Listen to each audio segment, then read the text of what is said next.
planning board meeting of February 10th. It's now 7 p.m. We're going to start with, oh, Is there? Greg, you there, right? Okay, we're going to start with roll call. David Kriegel, Kriegel here. David Austin, Austin here. Julia Weisenberg is here. Marcus Kasich is excused. He's ill tonight, will not be attending. Sean Davey Here. and Greg Cranford on Zoom. Here. Okay. First order of business is to review and approve the minutes from our January 13th meeting. Did everyone have a look at that? And any discussion or additions? Or The motion we approve. second? Second, all in favor? Aye. Aye. Okay, we're going to look over some of the bills. Our portion, you may have seen the full bill, but our portion is only $2,414. We did not have an invoice from our engineer. There was really no work that was performed in the time since our last meeting. But for our attorney, Wayland Feeler, again, approximately 76% of the bill, the bulk of that was site plan review legislation, obviously, a little bit on Crescent Beach LLC, and a little bit on, well, attendance, actually, in our in-person meeting.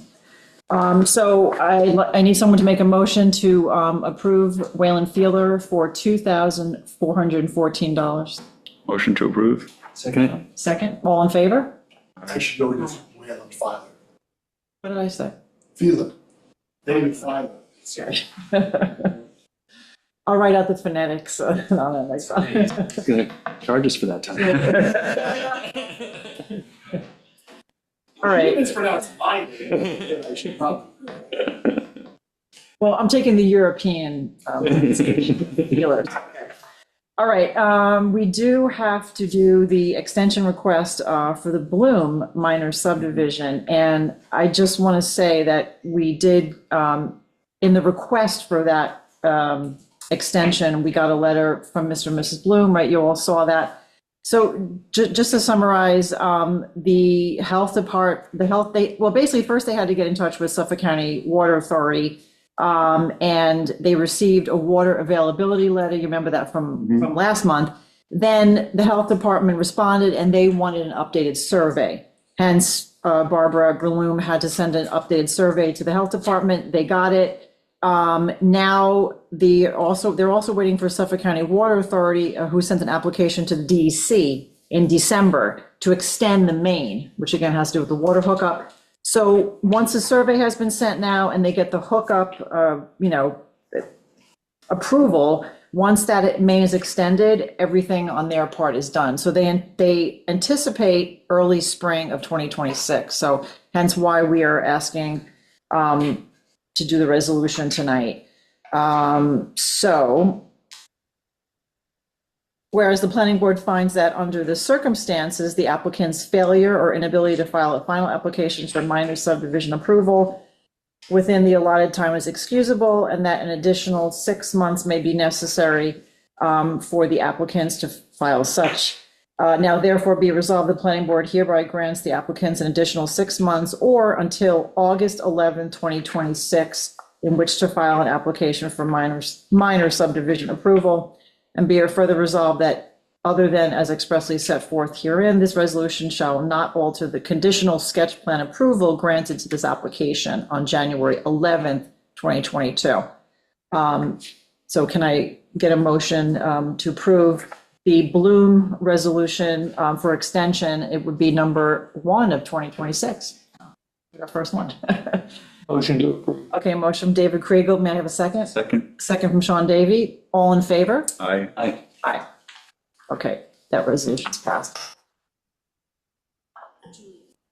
I did get an invoice from Greener Group, and it's in that folder. I emailed it this afternoon, got it this afternoon, so I emailed it. My correction that I did not, So it is in the. sorry about that. Shall we go back then? Let's go back to, Sorry. for some reason I thought, did that come in late today? Yes. Yeah. Okay. So I actually didn't, okay, I need to take a quick look at it, because I did not see this earlier. Bulk seems to be Crescent Beach LLC. which would make sense with this secret, parts 2 and 3. Okay, so for our engineer from the Rayner Group, that bill total was $705. So can I get a motion to approve the Rayner Group's bill for $705? Motion to approve. Thank you, Sean. Second, David Kriegel. All in favor? Aye. Aye. Thank you for catching that, Jessica. All right. All right, so I'd like to make a motion then that we close the business meeting. Second, David Kriegel. All in favor? Aye. Aye. Almost the shortest one we've ever done. No, it's not. We've done. 7:06. We're going to go into our work session. We still have one lot line modification application, which we're waiting on an updated survey from them. That is the Radican lot line adjustment. That's the only one we have pending. Under our subdivision applications, we just did the resolution number 1 of 2026 for the Blooms. And so that's going to be extended as per the resolution I just read. West Neck Creek Cottages, they have until April 14th. Fowler Trust Major Subdivision, we all know where that is, and they have to submit their final application on June 9th. Crescent Beach LLC Minor Subdivision, same situation. They now have to submit their final application. We just spent a lot of time on their sketch plan. They have until June 9th, 2026. The Row Minor Subdivision, we're still waiting on a revised sketch plan if we get that in. And the White Performance Bond. There's nothing I can say about that. That's in the hands of our town board attorney, so we'll hear something on that. All right, so, actually, one thing I do want to make note of, since I didn't get to do it between the last meeting and earlier, is just that we wish Matt Fox, our 7th member, well wishes. He got a promotion, so we're very happy for him. I'm sorry to see him leave. Matt's been a member of the planning board since October 18th, 2022. So we wish Matt well. So. Who's he promoted to?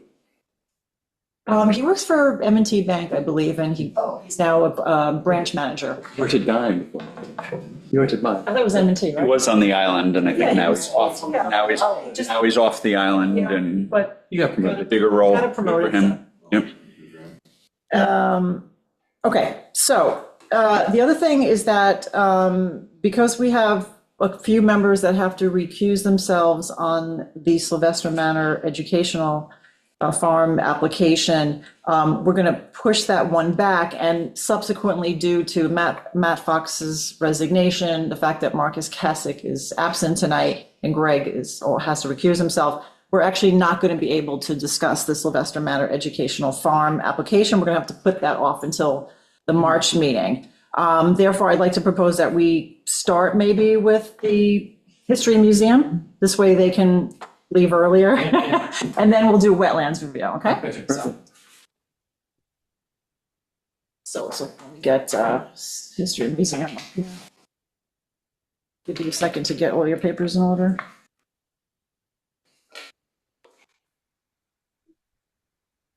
David Kriegel was kind enough to take lead on a rough skeleton draft for us, so we have that, which will make it easier for us to insert any changes before we submit our advisory memo. So thank you for that. Yeah, great job. Welcome. Very good job on this, yeah. Possibly more than I needed to write, but Set a high bar. One interesting thing that popped into my mind was that in terms of the code with the calculation for parking, you do recall on the Liberty landscaping, we had such a case where the code was actually demanding more than was needed on that application. And that's in also I should just say that we had some correspondence with Reed, Karen, our building inspector, who was very informative and sort of, rounded out some of the questions we had as we were making up our draft. So again, sometimes it's too high, or in this case, it seems like it's insufficient for an assembly type permit. Julia, may I ask, Yeah, what is it that the Historical Museum is proposing? well, we're actually going to go over that right now. So, Okay. yeah. So David, do you want to lead us through the memo? Well, what I'll just summarize, they're proposing changing the use of the barn to an assembly, to A3 occupancy. And per the code, that kind of a change automatically triggers a site plan review. The parking question is interesting because the code is sort of almost sketchy in that it blanketly says a parking space per 200 square feet of interior volume. Whether it's a warehouse or a church or a school, which are going to have vastly different occupant loads. So, at some point that should probably be looked at again. And the term it uses is, what's the term that it uses? That it's going to use is What is the term that's in there right now that triggers 200 square feet of? parking. No. Oh, 200 square feet of interior floor space triggers one parking space. That's a good place to use the term gross floor area. Yeah. Right. Well, actually, it doesn't use gross floor area. It doesn't exist. It uses interior floor area, but I think more importantly, it should be based on occupant load and not square footage. Right.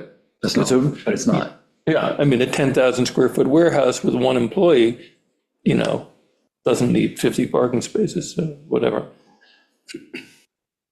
In any case, so the need is triggered to look at the parking again. In looking at the existing parking lot, there are, for some reason, 3 different counts within it. There's a state DOT application that was done when they renovated the museum, which shows, and I may get this wrong, one shows 17 spaces. The site plan shows 18 spaces. The survey shows 16 spaces. I may have that mixed up, but it's inconsistent. I've been there once. I like gravel unlined parking space. That's one part. Yeah, I went to look at it the other day, and it's covered in snow, so I couldn't tell you, but I think it's gravel or a hardened gravel. It's not. It's paved, isn't it? I don't remember. I really don't. Wait, could you just repeat which area you're talking about? Where the market's normally set up, the parking lot. Yeah, it is a gravel. Yeah, right off 114, it's kind of gravel. That's that part. Yeah. But that's town property. No. There's a distinct, within the stone walls, there's a small parking lot. Exactly. That's what I'm talking about. Right. The market parking lot is gravel with, it has stone demarcations inlaid for the parking spaces. Yeah.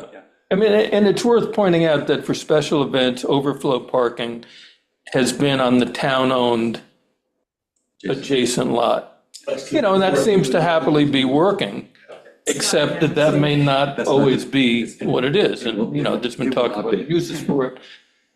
So, another solution needs to be addressed. So going back to the state-approved plan, it shows parking not that distinctly, but on the grass adjacent to the barn. Right.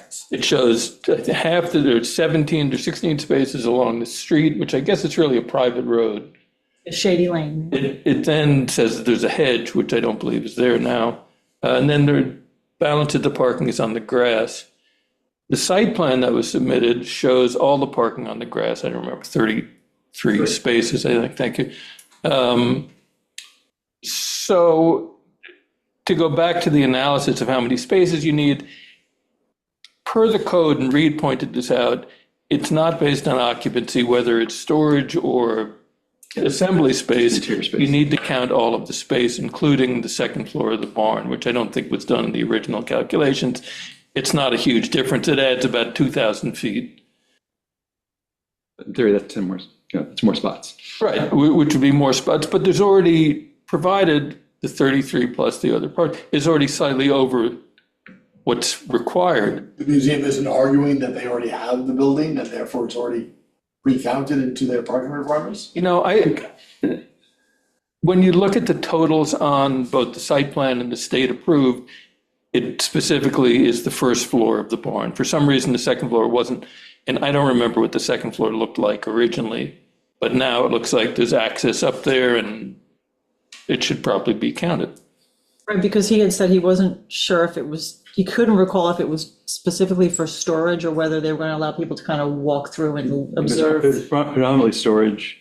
I got it, but I know regarding the upper level, I just recall, and I could be mistaken, but I just recall that they don't typically allow people up there because the structure is not suitable for assembly.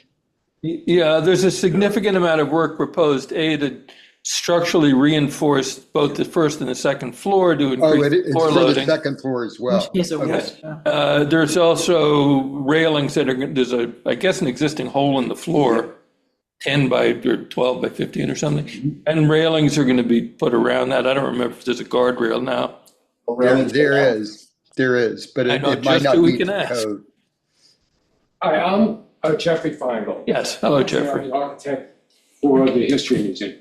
And if anybody has any questions, I'd be more than happy to answer them. So if I can be of any help with Okay. this question period, please. Well, I think, Greg, I mean, in a way, it's an important point, whether it's going to be used from a code perspective, from a parking count, at least per the building inspector, it doesn't matter, you got to count it anyway. Okay. So, Okay. we're talking about parking cars on grass. The occupancy of the second floor was and is for storage. If Right, it is our understanding, the way that was computed for the state application, that the loft space, the storage space does not copy as occupancy. However, if Reed says that it does count, we will accommodate. right. Since Rest assured. the bulk of the parking is on the grass, it probably doesn't matter to add the additional space. But I think what would be helpful on the site plan is to, not to jump into recommendations, but Okay. is to indicate actually how many cars you really could park on the grass, taking into account the trees and how you're going to access it. And I can imagine during special events, as typically the case, there's going to be a couple of kids there, directing people. So the fact that parking is not, delineated is less of an issue. I mean, that's what happens at the Manor and a lot of places where Right. there's, so, but I think we should demonstrate that if we're going to say 33 or whatever it's required, 35 cars on the grass, we should ensure that you can actually fit 35 cars on the grass. I'll show that, but I will remind you that parking on the grass is just for provisional, temporary, events like the Sunday market. It has to be always available, because in theory, it's all based upon the space, and the space says those spots have to exist. So there always has to be enough space for that many vehicles to park. That's right, that's right. That's So all. the number is there, Yeah. and I'll be happy to show on a revised plan Yeah. the space. That would be helpful. The other thing is, I think when we get above, I believe the count is 54 if you include the second floor, which now triggers 3 handicap accessible spaces. The way the parking is shown in the gravel parking lot, and I don't think the spaces shown include the 60-inch extra space you need beyond the car. So if you need 3, if one's on the grass, so be it. But I think in terms of, Handicap spaces. well, that's what I was going to say. In terms of, you're putting in an accessible ramp, but there's no way shown to get from the museum to the barn other than across the And grass. we need to show an additional path that connects the existing path with the new path ramp, right? We will Right. we will revise our plan to show that. That was an oversight. Right. Can I also just ask about, you had a good note in there about the actual width of Yes. those parking spaces, since we have Jeff here. Right. Just because the site plan, it's basically the width on the site plan is under 8 feet, and ADA spaces don't meet the minimum requirement, which is 13. Right. I mean, even, Existing parking? Yes. The Yeah. existing parking, I don't know what they. yeah, weirdly, I mean, there's no national standard for the size of a parking space. What the Shelter Island Code says, a parking space is 10 by 20 feet, which is an unreasonably large space, but it's unclear if that is the area you need within the parking lot for all the cars, including the aisle, or that's the individual space. It's just not written that specifically to understand how big it really has to be. I mean, nobody does 10-foot wide parking spaces, in my experience. On the other hand, a 7'8" parking space is kind of narrow when half the people are in pickup trucks, so. East Hampton has standard alternative. You can be 10 by 18, or you can be 9 by 20. both of which are 180 square feet. Right. Just for the parking space. Yeah, the And business, that seems to work. the business code, our code in business B is 10 by 20, because it's in business zone. Sir, are you on the planning board? No, I'm an attorney. You're He's our the attorney. Okay. Well, I won't, okay. He knows more than we do. Probably, yes. So in any case, I think the capacity of that lot should be looked at realistically with real ADA spaces and a reasonable bay width for each parking space. Because I mean, as I said, the site plan, the dot drawing and the survey all show a different number of cars in that lot. So, Yeah, they're off by one. yeah, we should just figure out what it is and then clarify those in the grass. And then again, just to be careful with assuming that the parking availability that the town has, that's not a given. I mean, it is right now, but things can change, so I would never bank your plans on something that's not a On definite. the town lot next door. Yeah. Yeah. You're already not counting it anyway. Right, there's no mention of it in your drawings, but You can't, yeah. Would it be appropriate at some point, Julia, for a recommendation that perhaps there would be a formal agreement with the town? That's a whole nother, Well, they could do that on their own outside of our decision on this, yeah. We think that they'll get to the requisite number of spots within their own They'll have enough. space. They just need to delineate it. Whether that's what they use on a regular basis is kind of irrelevant. right.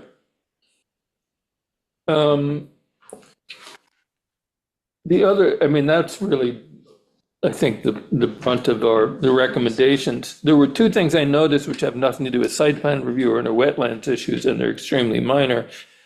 The survey shows a temporary outhouse in the adjacent vegetated buffer, where it probably shouldn't be.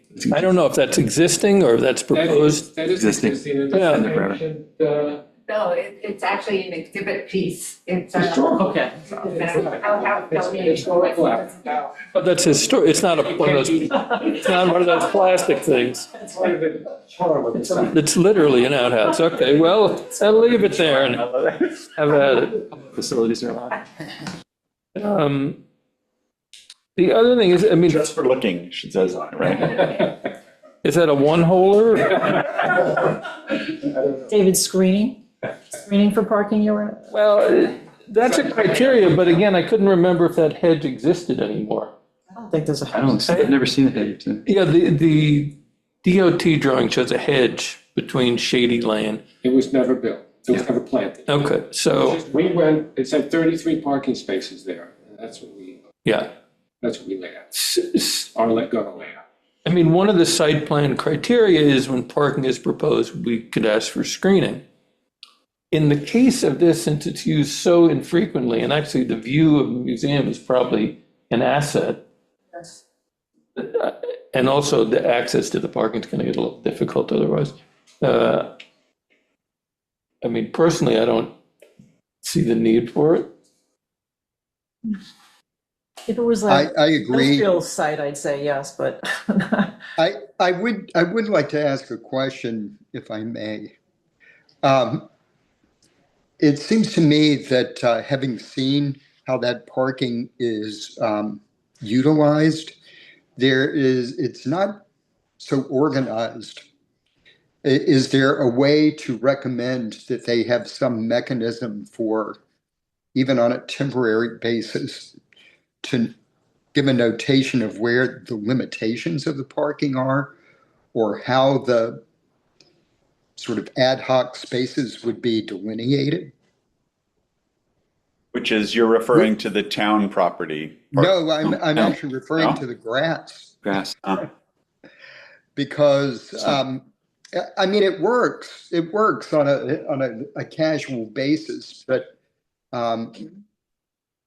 it's always a bit of a mystery, because some people pull 60 feet into the property, some people pull 20 feet into the property. And in practical terms, it becomes a bit random. It's true. The other thing, thinking about it, a lot of events that I've been to there where they put up a tent, the oyster thing, it kind of wipes out half of the parking. Parking is- So I think a question as you're laying out the parking is how much space is actually available? Because it's when you have the tent that you actually have the most people visiting, you know, And coincidentally, I think we rely on the town. right? But I think that's part of the question that I think you need to think about is that you can't assume that because we have to look at it as its entity by itself. And so you need to at least show some reasonableness of you're anticipating that actually isn't there somehow. Right?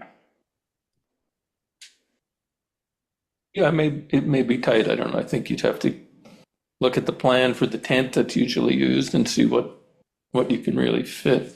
Okay, we could play it both ways and we could use a smaller tent, to make more room for, we could show a suggested layout with a tent. If that's what you think. I think it's reasonable. Yeah. Yeah. I mean, you know, the reality is people park on the road, which is not what we're supposed to advocate, but that's, if there's no room, that's what they're going to do, so. It's not meant to make you jump through hoops. It's just that in advance, think about then if, would you move the tent to a slightly different place? Would you use a slightly smaller tent? How would you, if you needed to accommodate all those spaces at that time, would you do it? And show us that it can be done.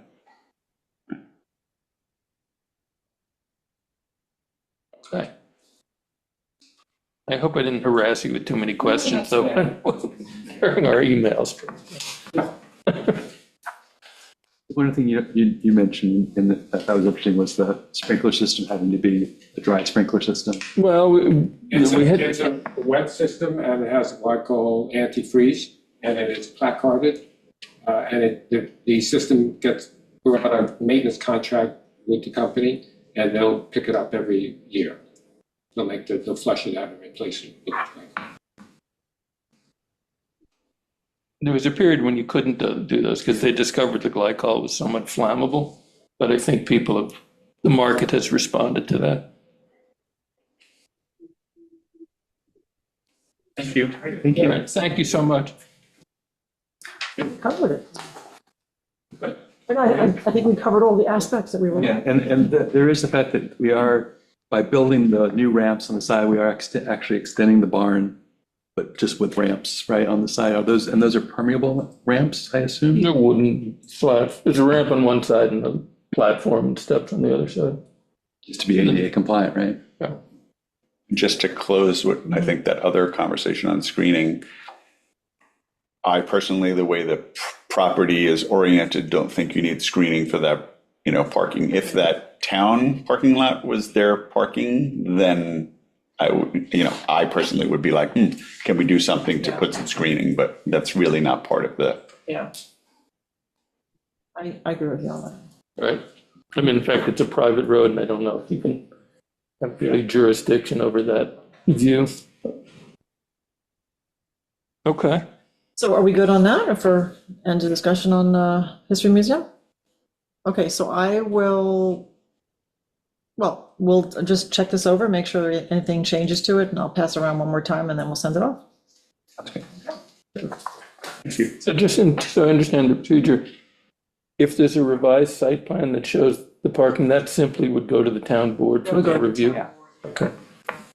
We'll just make a recommendation. We Yeah, probably we'll should put add that. some words in it. I'd like to see that. Right. Yeah. So we're going Yeah. to, I'm a little new to this, so we're going to receive written report first. And then when I revise the plan, I'll get in touch with the town clerk about how many copies she wants to distribute. Correct, yeah. Read it again. So just to raise it procedurally, if there were a number of issues, we could always postpone sending it to the town board and say, come back to us first, right? Where it's kind of a judgment call of where. Yeah, we just have one to close. Yeah. Currently. All right. So we're jumping into other business before, wetlands review. We did site plan review, now we're into wetlands, great. It seems somehow much simpler. Well, hopefully that means our committee did a good job. I have one question.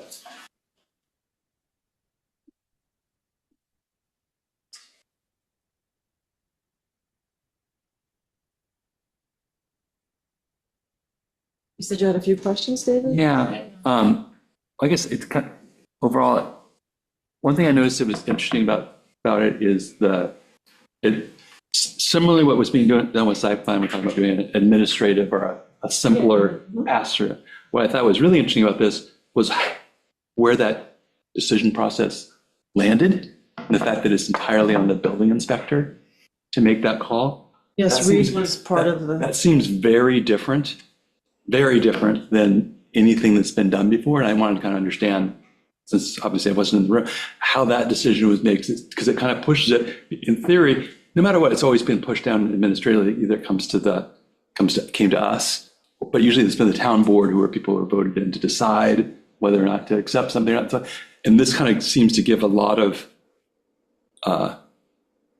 opportunity for the building inspector to make a lot of, it might accelerate things, but it also makes it very dependent upon that one person. I think the reason why that actually came about, and Albert will correct me if I'm wrong, but I believe it's because at that point, and we still don't have jurisdiction over wetlands, they were looking at it even then, and Reed was part of the discussion that since he was actually the individual who pushed a lot for having the administrative review, and because we don't have jurisdictions, they wouldn't necessarily kick it to us. It would be staying in the building department. Right, no, I understand. Yeah. But in theory. I question whether it should stay in the town board. No, I think that's Because I think the very fair point regardless. At least from what I read so far about what are in theory up for APRs, still is relatively arbitrary.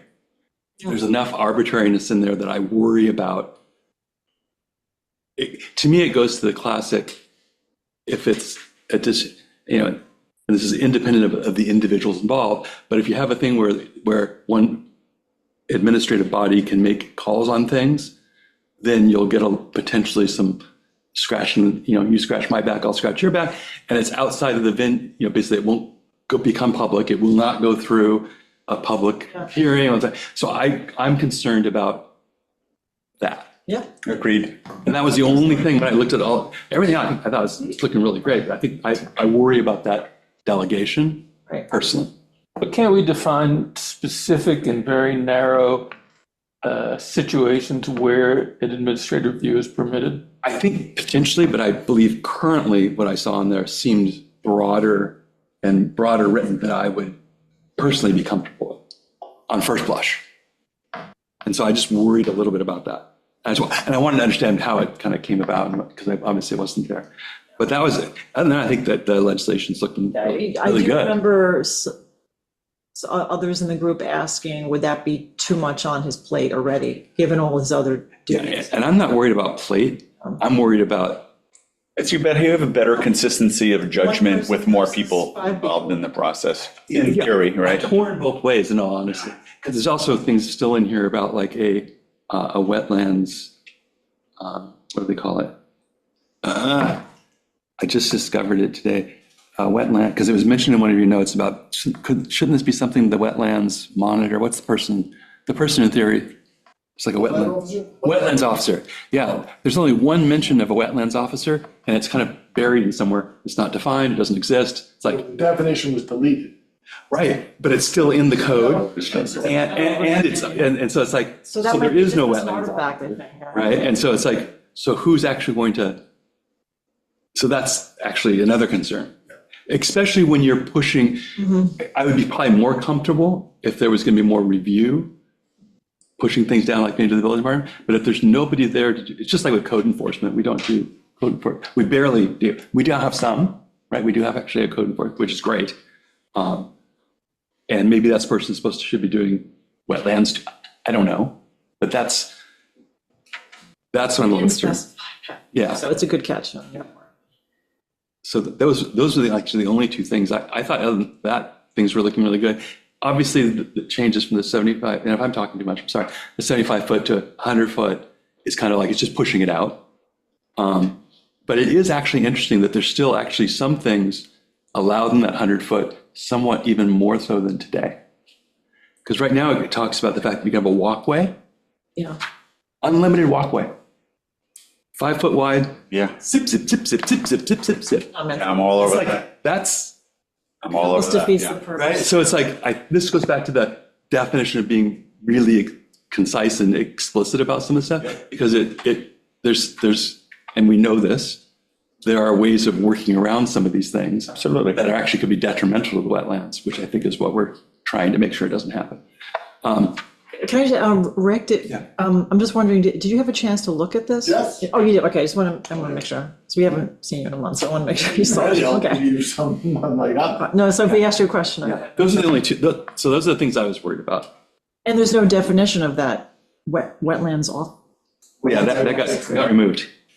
It was in there in our past versions. Also, There's definition of walkway? wetlands officer. Oh, right. no, but we have a definition of walkway as far as I remember. There's a definition of walkways, but it's 5 foot wide thing. It's like, okay, so you can do a 5 foot wide thing. It's way too much freedom to do what you want within, You know, again, you can zigzag all the way down. to get every tree out of the way. Every tree, well, Yeah. every bush and it's like, you can take everything. So I think I it's, think there's an I easy understand. way, you can Yeah. say the least invasive path, and if you're removing trees, it has, I'm not worried about the tree, I'm worried about just accelerated, coverage. approval. Like if you're removing trees, then you have to come and get the accelerated approval. And the standard is you take the least invasive path to make your 5 feet down to. Can I suggest that we start at the beginning and just go through the comments? Jumped in, sorry. Yeah, sorry, I just want to make sure, the main thing I wanted to ask about was the APR kind of stuff.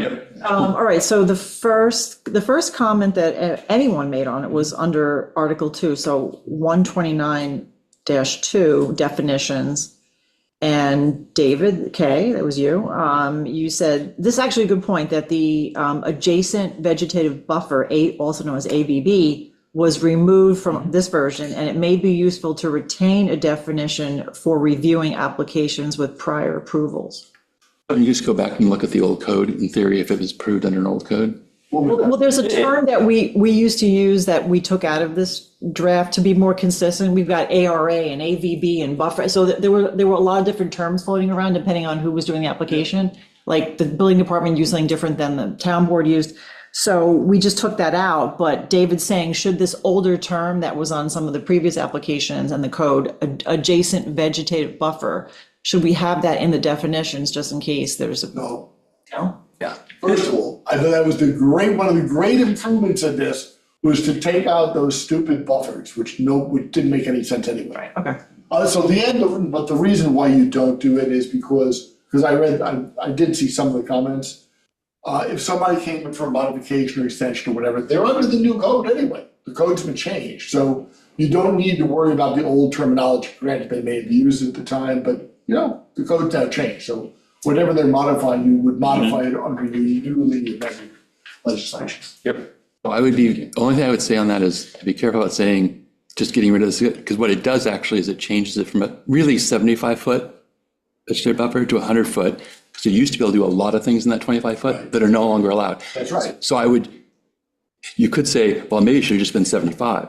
So I think saying it was a dumb, different thing is, I think, judgmental on whether the distance should be, right? Again, it's an arbitrary distance anyway. And the other reason is if you're not using the term in the new code, we don't then get it. it's confusing to put it in your definition. People, why is it in your definition? It's not in the regulation. Only for those situations where we're looking at a covenant from 20 years ago, which addresses the AVB, and someone says, what's the AVB? Changes all the time. Just have to deal with it under whatever your modern regulation. Yeah, fair enough. That was a good point, David. All right, the next one going down is under boardwalks. So you starting from the top, or you? Yeah, the first comment only came at 129-2. As you go. Huh? Can I give you my comments as you go? Yeah, we'd like, yeah. I was just giving the planning board members their, their, Okay. go ahead. So one thing I would do so the first section is purpose and findings. Wouldn't be a bad idea to have in here a section on authority. What is your authority, your legal authority to implement wetland regulations in the town? whether that's taken out of the municipal rule law, whether you take it from Article 16 of the town law. Because remember, you have the DEC has title and freshwater wetland jurisdiction under itself. I forget, I think they do have something in there, because I know at least at the town and village site this, I think there's some authority that you can borrow out of the wetlands, the state wetlands regulations. But you definitely want to found it on the town law, Article 16, which is the zoning power. So I would recommend there be something, maybe a different section. Or maybe you can fit it into purpose findings and authority, something like that. Be nice to have it up front. Yeah. But yeah, you should have something stating what because otherwise somebody can come along and say, hey, wait a second, the state has preempted this field. You don't have any wetland authority. That's a good point. Yeah, we did not have that in the past, but it would be good to have in our purpose findings. Did you have anything else in the first article? So that was all for the first section. We just would have. It's not consistent. Did we do that for site plan? What's that? Did we do that for site plan as well? Did we put, because we should. I don't know that we did, but site plan's a little bit more straightforward because there's no preemption issue in site plan. Yeah. The New York town law specifically allows you to have planning board section 274, censoring the site plan authority. Wetlands are different. Yeah. Got it. In expansion, I question the use of the term bulk, but then it goes on to actually explain what bulk is. So as long as you're okay with any physical increase in dimension triggering a permit. You're skipping past ours. Wait, Not there yet. We're at Boardwalk. Tell us where you are again? I'm Sorry, the not. definition of expansion. We have one on Boardwalk before that, from the town board, from a. Right, we have a planning board member had a comment on Boardwalk. Oh, sorry. The board, this is from David Kriegel, the Boardwalk definition has a few pitfalls as seen in the Dickerson application where it was an 80-foot long. There are areas in the vegetative buffer that consist of turf. That's a good point, actually, and are wetlands by definition only. You wouldn't, for example, you wouldn't get your feet wet. In the case of Dickerson, the boardwalk was to form an accessible connection and should be permitted, although less obtrusive solutions were possible. But in most cases, if permeable paving of grade is possible, it's a less intrusive solution than pilings and treated lumber. I made this comment before I got to the end, which, because that's how we do things, where it actually specifically says boardwalks through the wetlands are permitted if it's part of a dock application. Yeah, Which it's seems crazy to me. Yeah, the dock code overrides. been around for a long time. Because, but in the dock code, it says that approvals are done in concert with whoever's the wetlands authority. So in fact, it would have to come to us anyway. Yeah, and So and it was something, I don't know, not quite contradictory, but a little wacky about that. Let me just say one thing about that last sentence in boardwalk. It's not that important in this area, and maybe, I don't know whether you want to leave it the way it is now, but general rule, it's not wise to put your regulations in the definition. Yeah. Definitions should explain what the term means, but then don't go, a lot of times you'll see people do this, or you'll see, public bodies, governments will do this. They'll also insert extraneous stuff in the definition that is a very regulatory character. That really should be in the body of your law. The definitions are to define things. Because Right. when the law changes, now you're stuck with it. No, I agree. The whole second sentence there about what, how you design the boardwalk. Yeah, quarter-inch gap that I can mean, get. it's not a big enough deal in this case to probably change the code, but that kind of thing I would normally put within the body of the. Well, in all reality, I would recommend that we do, because that's similar to what we probably need to do for walkways, as far as putting some more regulation in. So we'd probably do it for both boardwalks and walkways in some form. Right, and you don't want to put that in the definition of the walkway. Yeah, that'd be my recommendation too. I don't know what the right words are, but we need something. But we're kind of aiming for a standard that is the least obtrusive. Yeah, my question will that work legally? That's why it's like, the lawyers need to. I mean, I would say that I'm sure you can work it. I mean, I personally would use for both of those some sort of like least obtrusive, eco-friendly, whatever. I'll leave it to the lawyer to figure out how Back to to do the that. minimal impact or that. Yeah, exactly. And we had those kind of terms in the site plans too. It's like, how do you say Usually, the amount of things just were like reasonable, because I know, again, you're gonna have walkways, you don't want somebody to abuse that. Yes. I will say that you're doing a 4 or 5 foot walkway, especially 4 feet. It's generally pretty easy to put in a 4 foot wide path without taking trees down. But so what we're trying to, just to be clear, at least from when I approach all of this, I'm trying to anticipate bad characters, because that's, we've seen a lot of it. So if someone says, I can't cut those trees down because the town won't let me, but they allow me to do this. If I go, I can take out all the trees and I can have a perfect view, and there's nothing to stop me from doing that. If we put in something that says, if you're taking down a tree, then you have to come for an accelerated approval, and the standard is a, least obtrusive, minimal impact, solution, kind of thing. You have some standard to hold people to. I actually think it shouldn't be accelerated. It should be, you have to come do a wetlands. Yeah, well, I mean, whatever. You want Yeah. them to. You want the full thing. You want it to come to the, Yeah. You don't want the, you don't want the building inspector making that call, right? No, well, if we go back to that point, I agree with you. Let's get it away from the building inspector, so. You might want to put that in the list or table, maybe. Yeah. I have to think about it. Yeah, that's- so that's, we're I think not trying to solve that, but Right. sure, we're leaving that to you a little bit, yeah. So Rick, as we're going through, you're just also making notes on this, right? Yes. Okay, thank you. And then can we Mhm. take that out, that the boardwalk to a dock is not an automatic? We can just change it here, right? That it's, Well, it wouldn't be, regulation. I don't think it would be in the definition. I think. no, I know, change it but we in can the change, table. we can change it in the table Let's- and override anything that might be in the dock I thing. think we need to go discuss that when we get to the table. Yep. Yeah, that'd probably be the right place. All right, Rick, Waylon, anything else on that? On, As we're in that definition let's section? say on, I had a comment on the footprint thing. Yeah. Because it's odd, it seems to me it's a different definition of footprint than, say, a setback line would use. Because it's saying that it includes covered porches, but excludes patios, decks, stairways, steps, and balconies, all of which would be included in the footprint if you were talking about a distance from a setback.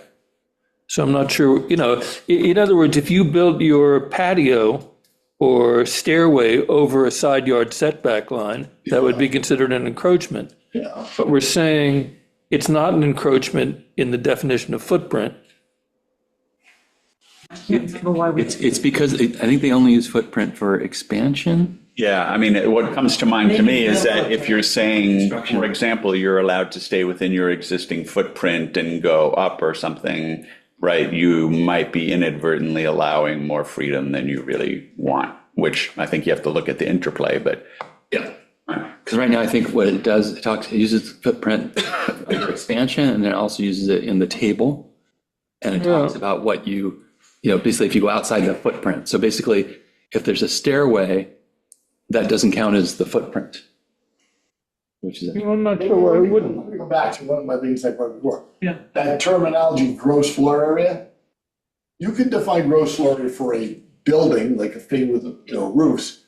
And you could also use it for an external structure, like a porch or patio. I think one of the problems with the definition of footprint here, and I think I saw this in somebody's comment, someone asked, does this include pools and? Yeah, that's my comment, yeah. So it says footprint, the outside perimeter, not exactly how I would write it anyway, but the outside perimeter of an existing foundation for a structure, including any covered porches.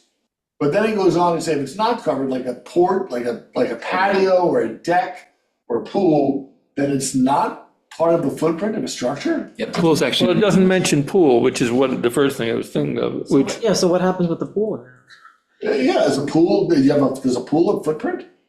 as a foundation, It is- I mean, Well, but I think it becomes, as we say, when it becomes tricky and it is leading into a later discussion of if you have an existing obtrusion into the 100 feet, right? And they're saying, I want to renovate and expand.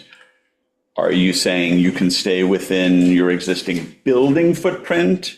or are you giving them credit for everything that's there that, kind of, and I think, Or could they keep the same area but reconfigure it and say, I kept the same area? well, that's a whole separate conversation. So, I mean, I'm just throwing out there, you could replace that with the term gross floor area, and you could have a gross floor area definition for buildings, which are structures that have roofs, that includes porches, and gross floor area for things that are clearly structures, but are not roofed. Patios, decks, pools, pool decks. Yeah, because right now, all of the things are around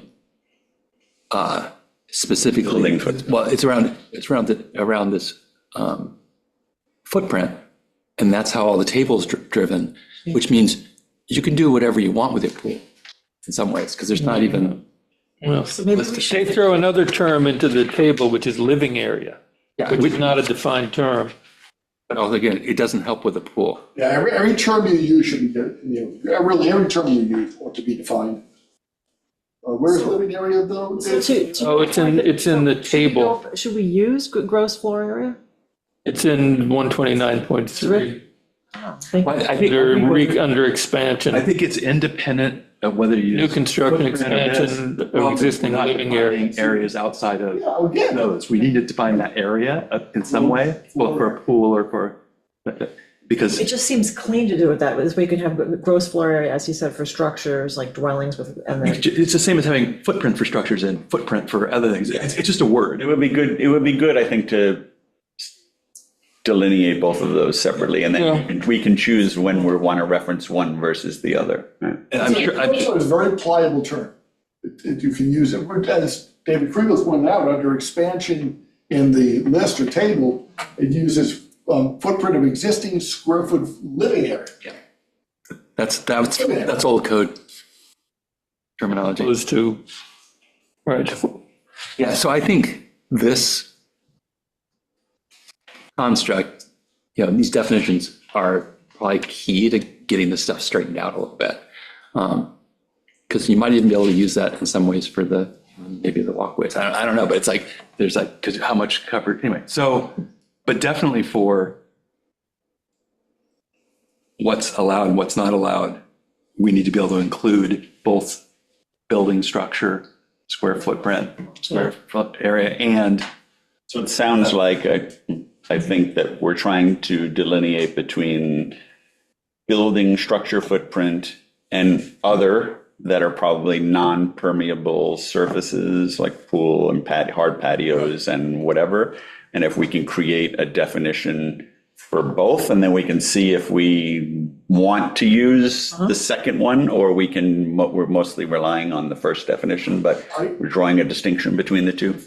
East Hampton Town has. Why can't you say something like gross floor area, including additional ancillary structures such as walkways, exterior stairs, pools, and other site structures, something like that, where you just clarify to extend beyond just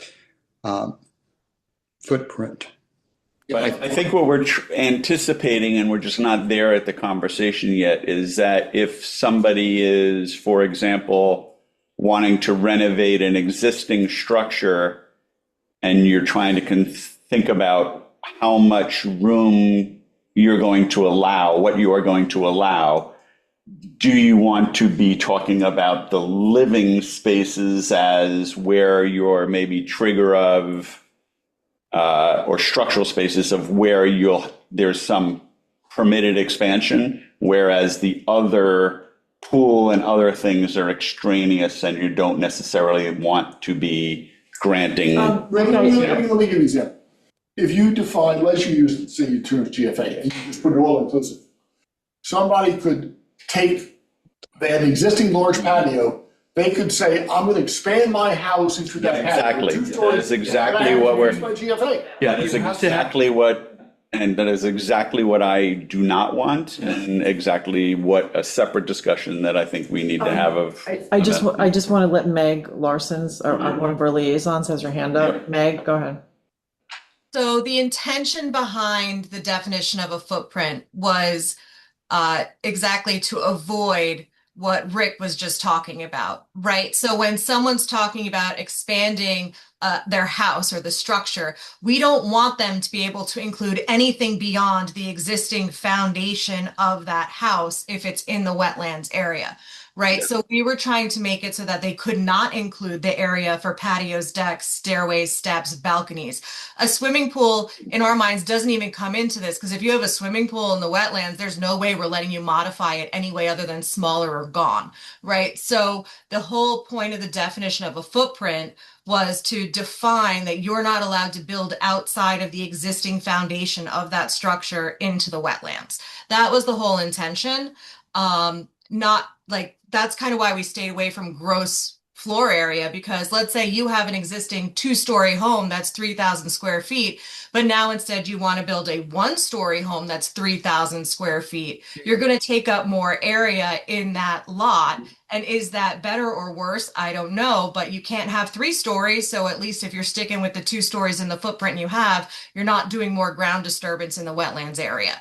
So that's what we were shooting for. If there's a better way to do it, we're totally open to recommendations, but that's how we got to where it is now.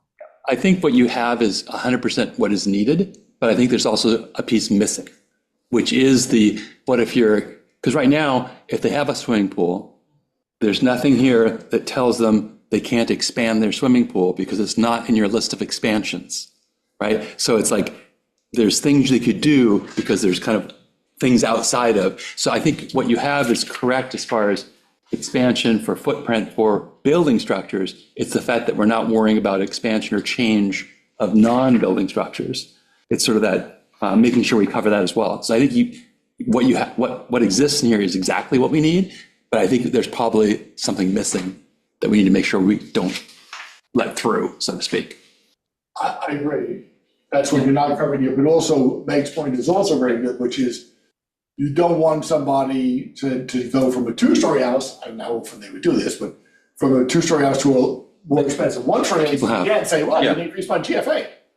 Yeah. And so that goes back to how do you, it's the same, this is why I think in the definition of expansion and a footprint, or expansion specifically talks about adding floors, changing floors, dormers, roof lines, as well as the actual 3-dimensional expansion. So it's like, I think we're like 80% there. It's just like figuring out that 20% that's getting missed. How do we cover it and make sure that because I think the intent's very clear. I think, Meg, what you guys are trying to do is like very clear what the intent is. I just don't know if the specific words and table cover all those weirdnesses. Because people just find their way around things. We've seen that over and over again with the existing wetlands code. So the more bulletproof we can make this, the better. We're moving on. Rick, did you have anything else in that little section there? I think I've got Definitions, issues. or? I think I'm. The next one is also David Kriegel then. Reconstruction, David? These are related. Repair and reconstruction comments are kind of related. And it's a little unclear, the thinking behind this. So does a repair that exceeds 50% of what, I'm not sure, just as 50%, become reconstruction? Pretty much, yeah. Yeah, if you go over, if it's 50 or. But it doesn't, under repair, it doesn't say that. It just says it's customary, usual, normal activity to restore, blah, blah, blah. But inherently, then you have reconstruction, which kind of covers it, because if it's any. I think it's confusing. If I was doing either one, I'd be confused. So in the case of like the one we looked at on Peconic, Sims had that. Sims, right? where it became reconstruction. Because they got in there, found more Right. deterioration, correct, and then it was over, but it's basically 50 or over. Why do we say reconstruction replaces 50%, but we don't say repair is less than 50%? And it's 50% of what, the area, the value? No, It's not identified. We just wanted in there a straight up definition of repair, as far as I remember. I think that was just to clarify what repair, so that people couldn't say like something was repair that wasn't, do you know what I mean? Right, so David is on to something here, I think. Yeah. So repair, the definition of repair is there because repair is a no permit required activity. Exactly. So you better define what it is so people can say, it meets the definition of repair, fine, you're allowed to go repair your house or whatever the structure is. Yep. Reconstruction is dealing with something that is not merely repair, it's beyond that. But under this definition, it has to be 50% or more of the existing structure replacing it. So what happens if you tear down 48% of your house? That's not repair, but it's not under reconstruction That's right. either. So what is it? Well, then, Well, let's go, what's the goal? Are we saying that a certain threshold of construction is more threatening to the wetlands? that'd be demolition, by the way. Well, you could replace your roof, siding, windows and do a lot of damage and it would still be a repair, so. But look at demolition definition. But if you start to regulate that, then you really get into trouble. Yeah, exactly. Because that's not gonna happen that often, You could be very sloppy about how you replace your windows, and you could damage wetlands, true, but if you start to regulate that kind of stuff, then people begin to lose track of what you're doing this for. So do you think it's implicit by saying reconstruction is more than 50% that repair is less than 50%? No, I think what you want to say is construction, not necessarily just reconstruction. Reconstruction would be typically tearing down and replacing the existing structure. What happens if you are tearing down part of it? If you're tearing down part of it and replacing it, to me, that's still reconstruction. But it's Demolition it says would any actually part be- thereof. It would be demolition, and then potentially, if it's more than 50%, then it would be, in theory, reconstruction. Well, Otherwise, it's just considered demolition, and that goes, you could do an APR through the building department currently, based on what this is read. The 50% rule comes into play in a number of things. One of them is FEMA, okay? Yeah. If you're in a flood zone, then if you do work that is equal to either 50% or more of the value of the structure, You have to comply. then federal regulation says you have to upgrade. So that's why codes often use this 50% benchmark. But sometimes. but FEMA is based on value, Under specific. FEMA, it can be based on value or size area. I just thought of something here. So we're basing this 50% on the contractor's integrity that they're. No, it's determined by the building department. Building department call. That's how it is. I mean, also, could it be tied into whether the work requires a building permit? You don't need a building permit to put in a new roof. You need it to replace walls or to move walls. Potentially. You do need a building permit to put Yeah. up a new roof. Yeah, I was gonna say. To strip off an old roof and put new shingles Yes. on? Yes, you absolutely need a roof permit. Really? Yeah, I didn't know that. But you don't need a permit to put, since I just went through this, to put on new decking. Need to replace your existing decking? Yeah. to replace. But if you, Put in a new deck. no, to replace existing decking. Yeah, But existing, if you end up doing the structure under the deck, you need a building permit, yep. In that case, yes. having just crossed that threshold. So we're saying repair work could also require a building permit. Oh, yeah. All right, so forget that strategy. So new construction could include anything that is, I guess that's, we'd have to look at it more carefully, you know, how reconstruction is being defined here. Okay. Well, let me just ask you, I mean, are you guys saying that, suppose somebody was to reconstruct, meaning tear down and rebuild, let's say 45% of their existing house, and they're within the regulated area. So they have Would to, you want them to get a permit? no, they have to get a permit because, well, at least an APR because they're doing demolition. So by definition, they're doing demolition, which requires an APR at a minimum. Oh, yeah, okay, right, demolition. Yeah. They have to come in. So I think that's how they're covering some of that I see. part. Okay. By keeping the any part thereof, it brings them back to that table. Yeah. Okay. But if you're just reconstructing, basically you're altering any part of a structure, like you're changing a, kind of, I guess it'd be like a wall. You're moving a wall, but it's only like one wall inside the thing. And you're not having to remove, you're not having to do demolition, which is, I guess, So hopefully there's a adequate. definition here for alteration, which is by the way, good idea to have that.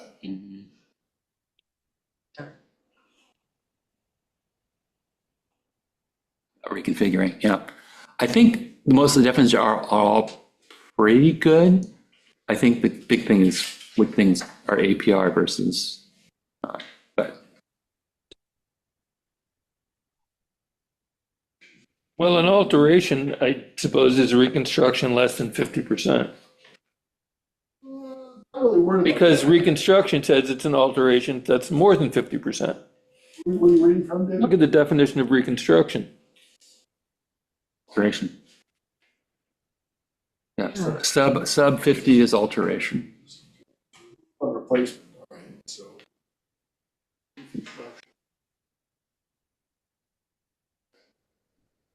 I'd have to go through this carefully, compare them all. All right, well, It's hard because they're alphabetical Haphazard. versus actually how the construct is, Yeah, right? I think you just found it. You gotta be really, really careful with your definitions. So did we agree that on the repair definition that we're not adding anything about under 50% because it's just a simple definition? Because it's just an alteration. Don't. But it's interesting. but alteration isn't in the 129.3 table. Yes, it is. Where? I just searched for it. It's under construction, creation, elimination, alteration, relocation, or enlargement or diminishment of waterway. Where are you looking?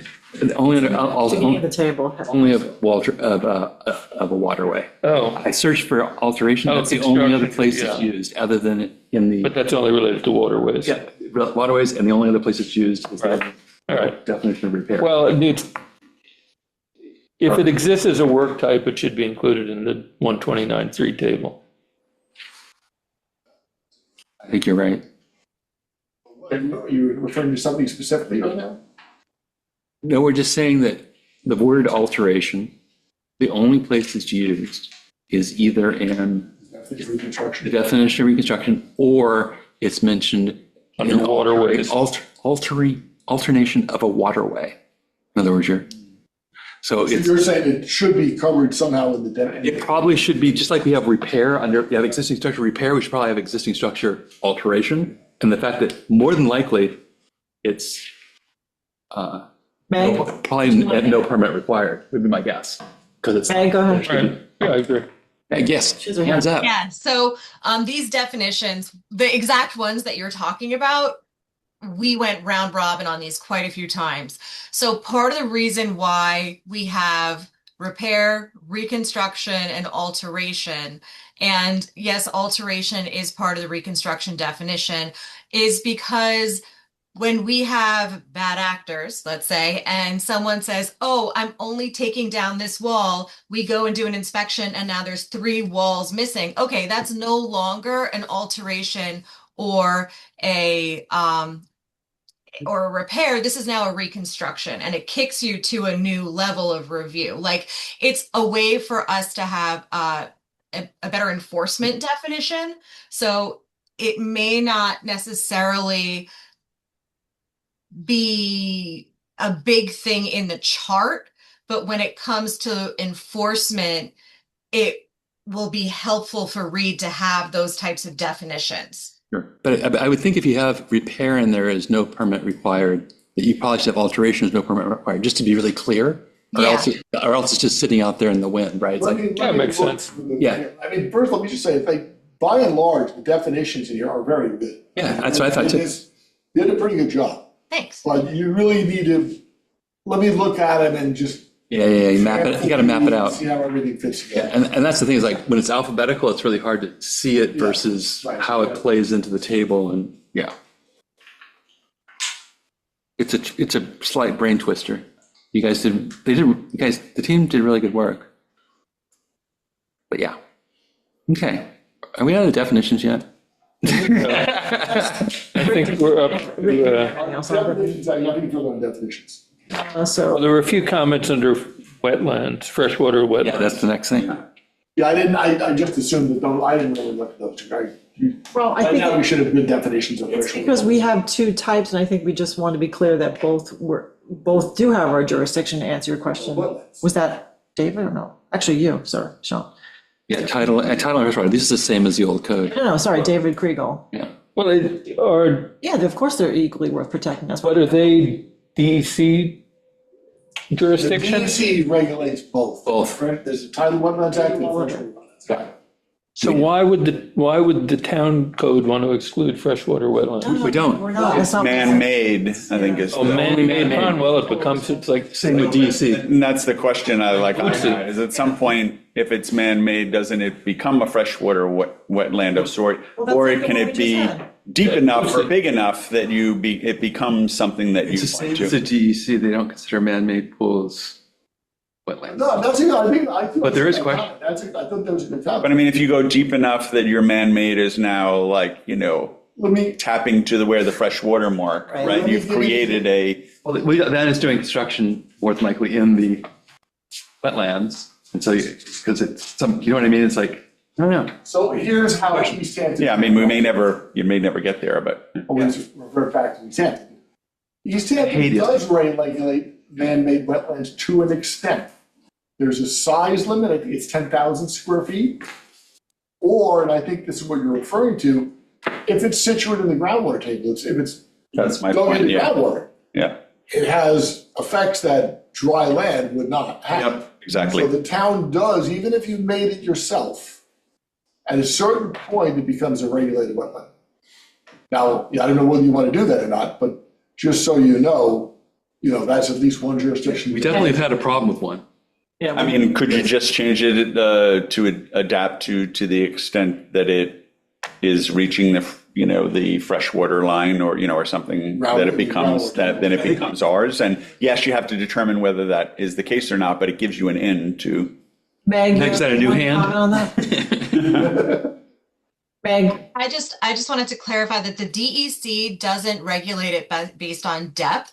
It purely regulates based on the type of vegetation and animal life Exactly. in a water body. So they don't care necessarily if it's man-made or not, if it becomes a habitat for certain species. So the DEC just updated their freshwater wetlands That's right. legislation significantly, and it's rather challenging. So but there are certain things like those small man-made koi ponds where it's all plastic liner, it's got the filter, it has all that. Those are the things that we didn't want to be considered a wetlands. Like a wetlands permit for a man-made 2x3 plastic lined koi pond. Yeah, so I guess the big question is we need to probably really clearly define man-made pond, make sure it doesn't go over that into something that is actually affecting wetlands. You have a definition. Yes, I was just going to double check it. There is. Constructed inland pond, but it's inland, that's pretty large. It could be really big. Oh, and not recognized by DEC. So what you're saying is the DEC will recognize, so we'll have to deal with them. Correct. So we're using the DEC as the mechanism to regulate man-made.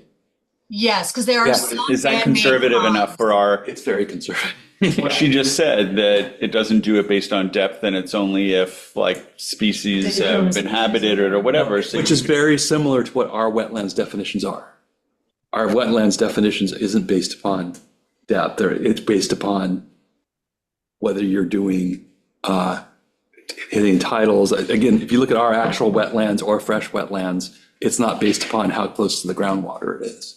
It's independent of that. do we want to go Right, but this stricter is, than the it's kind of a unique situation. It may be just such a small area that it's like you're trying to solve for something that's not really going to exist, but it jumps out at me, especially because we had the other one that what's out there that we don't know, that, Well, I think like the one we saw, yeah.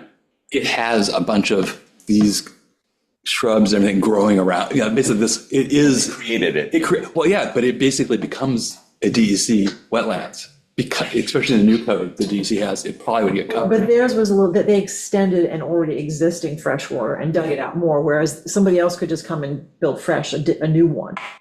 Yeah.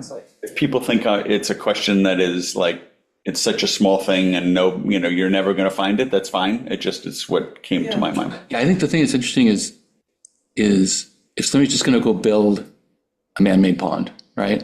So there's no DEC things because there's none of the, Yeah. there's no coniferous swamp or shrub or whatever. Then the question is, does that want to be regulated in some way by the town? Now, that may not be a wetlands thing. It may just be a how you regulate man-made ponds. And I don't know if there's something, because really that's where the issue is it getting into the aquifer? Because that could be way away from the wetlands, right? Yeah, no, it would be just like any freshwater wetlands. It has nothing to do with where close you are to the ocean. It's really, they said you're. Well, the freshwater is because freshwater is. Potential for greater contamination. But the right at freshwater is naturally created versus a man-made, right? Man-made means it's constructed, which in theory, it shouldn't go. Is there currently a permit required to create a man-made pond? Dredging or something? No, not if it's inland and you're not in the wetlands. Like if you're just in the middle of the island somewhere and you want to put a little pond in your backyard and you've got a shovel, you can do it. But the risk with that is that the DEC may end up regulating it. Exactly. So there are man-made ponds on the island that are DEC regulated. Yep. They're on the DEC mapper. And, that was a whole conversation we had between the building department and a homeowner who put a rather significant plastic lined pond in their yard. And now the DEC is considering it freshwater wetlands. So, that's a risk a homeowner takes on when they do it, but it's because of the types of plantings and it's about the types of animals that live there, even though it's plastic lined and doesn't necessarily have an interaction with the groundwater. So, it's really build it at your own risk. Yeah, interesting. So it sounds like we're not doing anything to. So we're going to punt on it because who wants to do that and draw in the DEC? And then if they did draw in the DEC. Even with DEC, I guess the only question is what I would point it to is like, do you want to potentially, I think maybe it's separate from wetlands, maybe it's part of, is regulate, because in theory, if somebody does construction and they're getting too close to groundwater, they have things about that. That's like, so I would think this would be construction. The question is, but right now, currently, it doesn't require a permit at all, it sounds like. And I think that's something that should be considered is whether the town wants to require permitting for man-made pools if it's within a certain depth or a certain size. But I don't think it's necessarily a wetlands. I don't think it's a wetlands issue at the point they're contemplating building it. So I don't think we need to discuss it. The question is only this thing, a man-made pond is not considered a wetland. Do we want to say unless the DEC has determined it? We don't have to say it. It's inherent already in the definition of man-made pond because it talks about the fact if it is, all right, then it's a wetland. Leave it alone. Two things. Some people will look at the demand table and they won't check the definition, so they won't realize that man-made pond is a term of art and it means as we define it here. The other thing is just FYI, just again, so you know what's done elsewhere in East Hampton, you do need a permit for a man-made pond or an artificial pond over 10,000 square feet in size, quarter of an acre, or of any size if it penetrates the groundwater table. That's, just so you know, that's how we say it. Brilliant. Put that on the list. I think that's, again, hey, Meg, take that one as a note for you guys to figure out if you want to do. I'm gonna go look at myself, I'm gonna look at the new DEC regulations, I want to see it. Yeah, and they're interesting. All right, moving on. All right. So 129 tree. are we I fine go on the with first line, by the way. reconstruction? Yeah. Past that In, repair. on or over, or within, and on or over, We really mean it. really. Okay, And this is the same definition, I think, landward boundary of tidal wetland with 100 feet of the boundary of wastewater, measured horizontally. I think that's the same as we used to have in general. I have a question actually here that I didn't find the answer to. So activity prohibited, AP. how can you do it? Does that come to the last section in the chapter where it says the town board can vary this? It's not clear to me. So in other words, if the activity is prohibited, but you still want to attempt to do it, like you want to build an addition to your house, new construction, whatever, you're within 100 feet of wetland, there's got to be a way. If there's got to be some. Every prohibition has to at least have an option for relief. There's a general rule, zoning regulations can't absolutely prohibit everything. You got to give them a chance for at least for variance, even though the variance statements are very tough and you're probably going to get denied. so I think we do. Meg has your answer. Go ahead, Meg. Okay. One of the things that we tried to include was like a waiver. So if for some reason you have no option, the only place you can build is in the wetlands, then you can ask the town board to review the application anyway. And then we had that the town board has to take into consideration the unique character of the property. It should not alter the essential character of the neighborhood, that the hardship was not created by the applicant, and the health of the waterways would not be impaired. And then, so we tried to create an outlet for that. If it's Well, that's what I effective, I thought. don't know. Yeah, I just want to clarify, because that's what I thought you were doing, 129-7. That's true. All right, that answered my question. Yep. Yeah. Cool.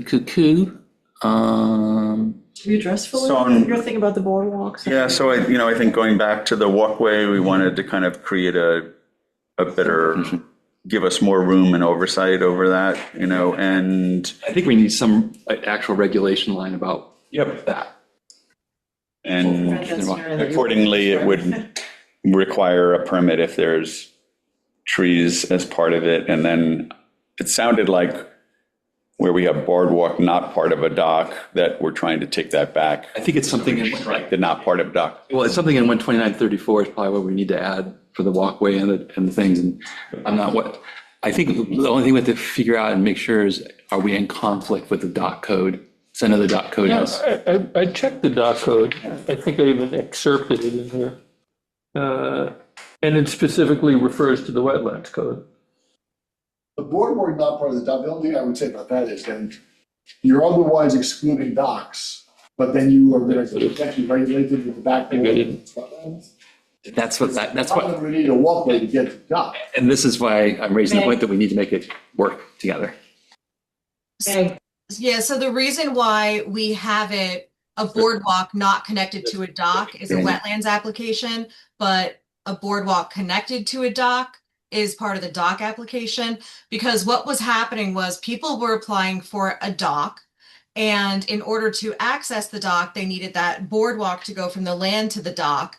And so then they were being told, well, now you need a wetlands application and a dock application, which didn't make sense for the same review for the same structure from two different entities when, the whole point of the dock is that it is in and beyond the wetlands into the water. So that should all have been one review by one entity. And then if you're going to just put in a boardwalk with no dock whatsoever, that we thought would be purely a wetlands review instead of wasting town resources to review the same application through like a million different committees. But wait, what about the fact that the people who are determining a dock are not necessarily wetlands experts, or you haven't put them on there to worry about what they may It's not not a worry about. standard for them to be concerned, at least as I know, about the destruction of in the vegetative, buffer or in that 100 feet in the dock code. So while it's efficient, if they're just focused on the dock part and the walkways and do whatever you want. do whatever, then you're bypassing the oversight that we're looking for. But it says specifically under the dock codes that water-related structures requiring a wetlands permit pursuant to 129 shall undergo coordinated and concurrent review of the respective applications. Right. But it's not like Meg was trying to say they're trying to take that away. Well, I think for instance, if you have a bulkhead with lawn going right to the edge of the bulkhead, you shouldn't get a pass on building a boardwalk 100 feet long to your house if it's just going across a lawn. Right, and there's no need for that. There's certain times where you have either a steeper slope that requires some kind of access to the dock, or there's tall grasses, and there is a request by the DEC that you have a higher boardwalk to get to the dock without destroying grasses.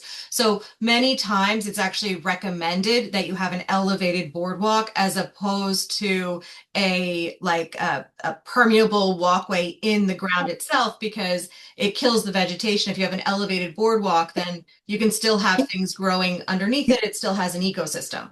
So part of it is that docks are ultimately approved by the town board, not the waterways committee. So they do have that oversight. So the town board is used to looking at things for wetlands right? So we're not, if you don't need 100-foot boardwalk to get to your dock, we're not going to give you a 100-foot boardwalk to get to your dock. Like, it's expected that the request should be reasonable. Well, we did just have an application where they wanted a 90-foot walkway that went up from elevation 6 to elevation 14.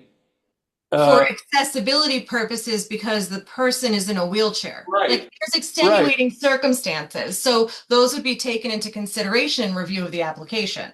All right, and I think, well, I don't know if our code or the dock code should have this accessibility issue. Of course, if the accessible person, if the person who needs the accessibility no longer lives there, is there a provision to have to remove the boardwalk? I doubt it. No, grandfather did. Is there any current plans to revise the dock code, Meg? I mean, we just finished revising the dock code. Yeah, I couldn't remember. Okay, so cool. Well, did you take that provision out of the dock code calling for a concurrent review? I have to look and see, but the intention was to do that, was to make it 2 separate reviews. If it's a boardwalk attached to a dock, it goes with the dock application. If it's a boardwalk with no dock, then it's a wetlands application. That would be the intention. Is the dock code approved and in the code yet? I believe the new dock code is in the code, so let me look. Yeah. Well, I just pulled this off the code this afternoon, so unless the website hasn't been updated yet. You could.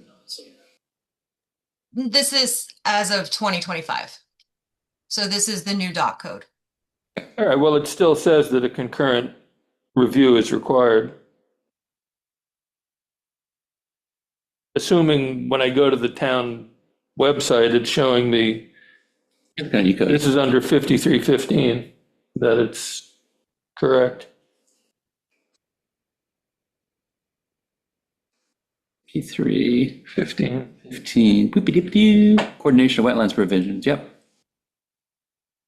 All right, so. Additional requirements of so chapter. That would go for things also like bulkheads, jetty, like anything, like, yeah, okay. I hear what you're saying. Okay. Yeah, it looks like it still requires, well, the way it's That written. was supposed to come out. Yeah, it got missed probably in the. It did. I mean, I don't know administratively who's responsible for alerting Vice versa. that a wetlands review is required. The building department. It's always the building department. Mm-hmm. All right, That's where it starts. next. To do a doc, you need to go to the building, go get a permit. Are we ready for 129.5? 4. Four. Finish. I didn't 4. Okay. I have a question. Do I have a question? I think it all goes back to definitions now. I was just looking at the table. I'm trying to remember if there's anything on the table else I saw that was questionable. How many comments would be 4? Sure. Oh, too much. Do you find these acronyms incredibly confusing? APR. AP, NPR, PR, and APR? Yeah, we used to say Close that we I had to we go used back just to the say chart no. every We time. used to say no for AP. Yeah. Let me just say, and I'm not going to try to get you guys to change because it's too big a deal. But East Hampton does not do it this way. All right. Most jurisdictions out here follow the DEC's approach with the stupid table system, which I despise. East Hampton does something completely different. East Hampton says if you're within 100 feet or in some cases 150 feet for like septics, you need a variance. And if you're within the jurisdictional area like this, you need a natural resource special permit, which is a type of special permit, which is recognized in the New York town law, and everyone knows what special permits or special use permits, it's a well-established zoning tool.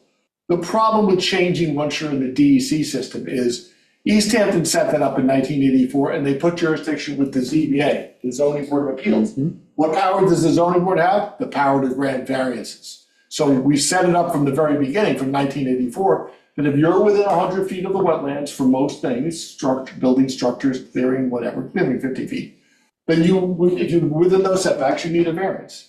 So I prefer the setback system. But for you guys to do that, you would have to switch jurisdiction of your wetland review to the zoning board, because only the zoning board could grant variances. Yep. But yes, I hate the acronyms.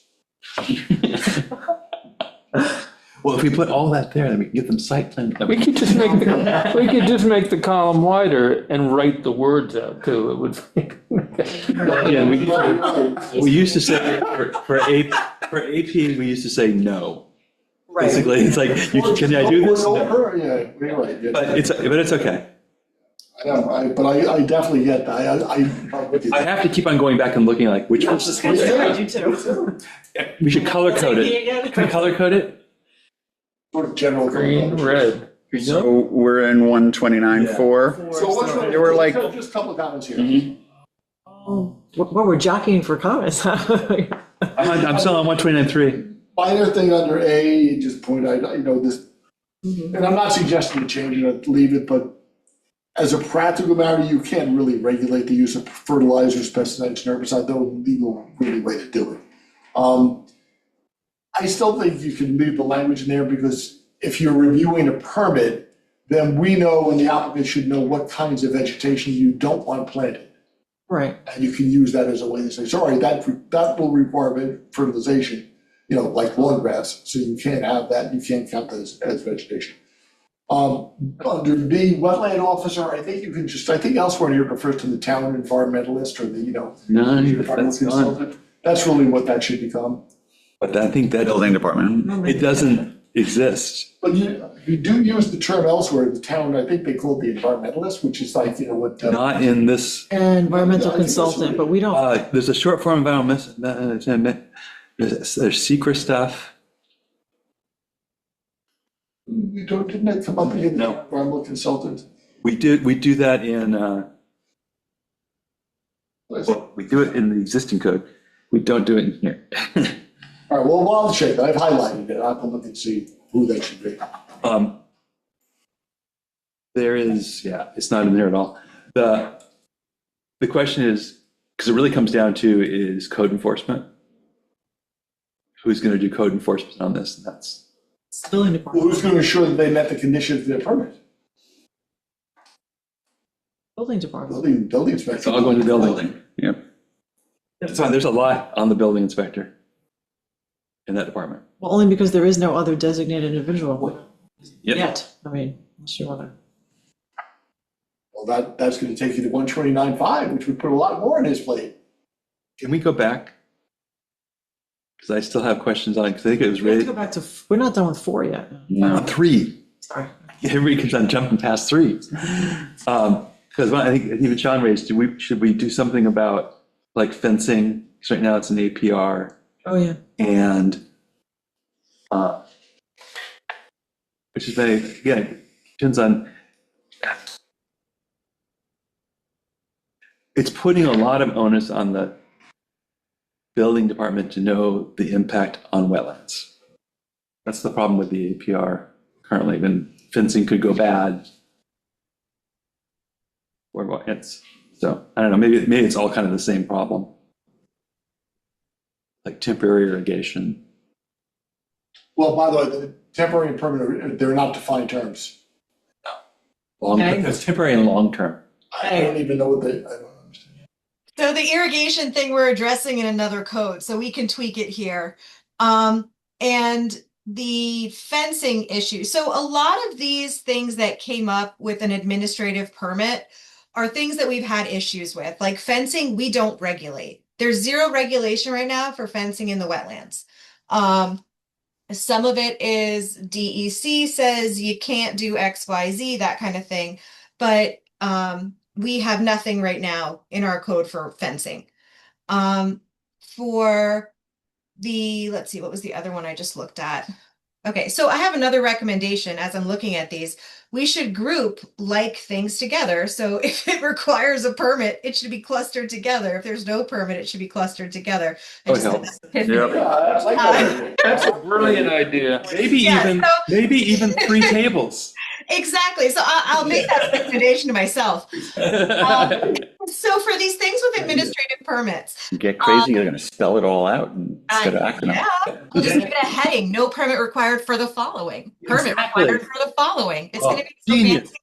Can I still get color coding? Anyway, go ahead, Meg, sorry. I'm down with the color coding. I love color. So things like event tents, right? We went round robin with I believe that. DEC and Sylvester Manor about their event tent. The DEC said, we don't care. It's a temporary structure. Yep. And it's up to you to decide what you want to do with it. It just went back and forth. And so for 2 days to have an event tent to go through an entire wetlands application seems silly, when what we really need is the building department to go inspect it, make sure it's constructed safely, note the condition of the property before the tent goes on, and then note the condition of the property after the tent comes down, and make sure that they restore it to its original condition. So if there's holes from where the poles went in, or if there's some kind of damage, then they have to correct it. And that can all be done in an administrative permit. That way we can keep track of it, make sure they aren't doing undue damage to the wetland area, because the DEC doesn't care. They don't care if you put up an event tent that's, 1 million square miles. Yep. But that's just so that we can have eyes on it, so that we can make sure things are put back. And also so that the building department, they have to inspect the tents anyway for their structural integrity to make sure they're done correctly. So it kind of feeds into that. Meg, is that event tents only in the wetlands or event tents anywhere? That's specifically in The the regulated wetlands.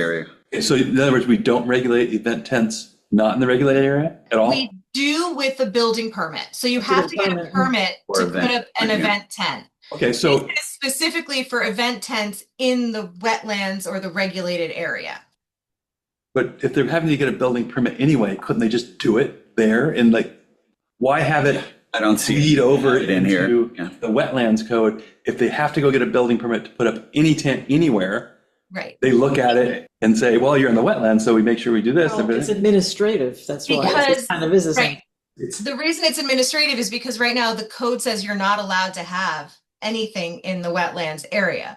But we get people who have a front yard and that's the only yard they have and they want to have their daughter's wedding. It's a bulkheaded property, put up a tent. Okay. We just want to make sure everything's restored. So it came around because of a series of situations that we had where people wanted to put up a temporary tent. We went to the DEC because we didn't really have anything in our code. Historically, we'd always allowed them to do it. And it became a problem. So we're like, okay, if we have an administrative permit, then we can make sure the condition is restored to how it started. We can make sure it's a safe structure. Anybody who gets an event tent needs a permit for it anyway. This just allows you to get a permit in the wetlands. Okay, but so is that because it's considered some form of construction? I'm trying to understand why it's special in the wetlands versus just covered under a normal building. Well, I think she was saying that because technically you're not allowed to do anything in that area, and so it didn't address. No. You're not allowed to do anything in that area. You're allowed to do lots of things in the area. Well, per this. Because it's a structure, right? Because you're building a structure in the wetlands, even if it's temporarily. Is it considered a structure? Yeah, it's It's got a roof and it's got Yeah. holes going into the ground, usually sometimes. Yeah. Attachment. Okay, so that's new. It's considered new construction. Okay, so got it. It's considered new construction. It just happens to be a tent. Right. Got And it. temporary. Sorry. For a short It period of also covers everything that's. Yeah, but it's temporary. Right, it's temporary, but yep. Okay, I understand. You have any more in 3? I reserve my rights to come back later. I'm good. That's always a right. Well, so jumping to 4, I missed that actually you covered fences and put them in there under the APR. I guess the question with regard to fences is, should there be any guidance in what we permit or what we don't permit? my point of view is if you're literally going to take up the entirety of your property with a fence and you're cutting off any wildlife pathways and what have you, because you're going up right into the end, that's kind of defeatist to some of the fundamental goals. So you'd need some sort of language to say, I don't know how to say it, a reasonable space for either your pool, your dog, your kid's safety, but, whatever. Maybe we just say it's not within the last 50 feet or something, but there needs to be some Is there guide. something they do in East Hampton? I just curious what. This is interesting you're talking about this. East Hampton used to kind of ignore the whole issue. And then in the last several years, they've started to treat fences like wall-hung structures. You're within 100 feet of the wetlands, you need a variance, you need a natural resources special permit. It can be overbearing because a lot of times fences are minor structures. Now, you could abuse it too. Yeah. But, so I don't know, I have kind of like mixed feelings about that because you can go overkill, but then again, somebody might do something really stupid and you didn't regulate it. So East Hampton right now is treated like every other structure, even though it's going to be deer fence. I think right now, we're only going a little bit because we're saying it's an APR, not a full. But the question is, so it comes to us and then what is allowed and what's not allowed? But it doesn't It come might to not us. come to you. It goes to the APR. Administrative permit. It doesn't say anything about, it's only, What's this- only, so the idea is currently, it's up to the building inspector to decide if it's significant impact. Well, If it's We just said maybe we don't agree with it. Oh, given no, no. the- What I'm saying is currently in this, Yes. in the way it's read, the building inspector will say, okay, you're doing just a deer fence, that's fine. Or this is a big thing, you're like constructing a concrete, wall. Like that needs to go to full wetlands, right? So then it would go to the town board. And then we'd be asked, it wasn't actually clear in here whether we're actually asked to write anything at all, advisory memos. I don't remember if there's any advisory memos, but so that's, right now it's all on the building inspector to decide whether it is a But it's significant impact. It's APR.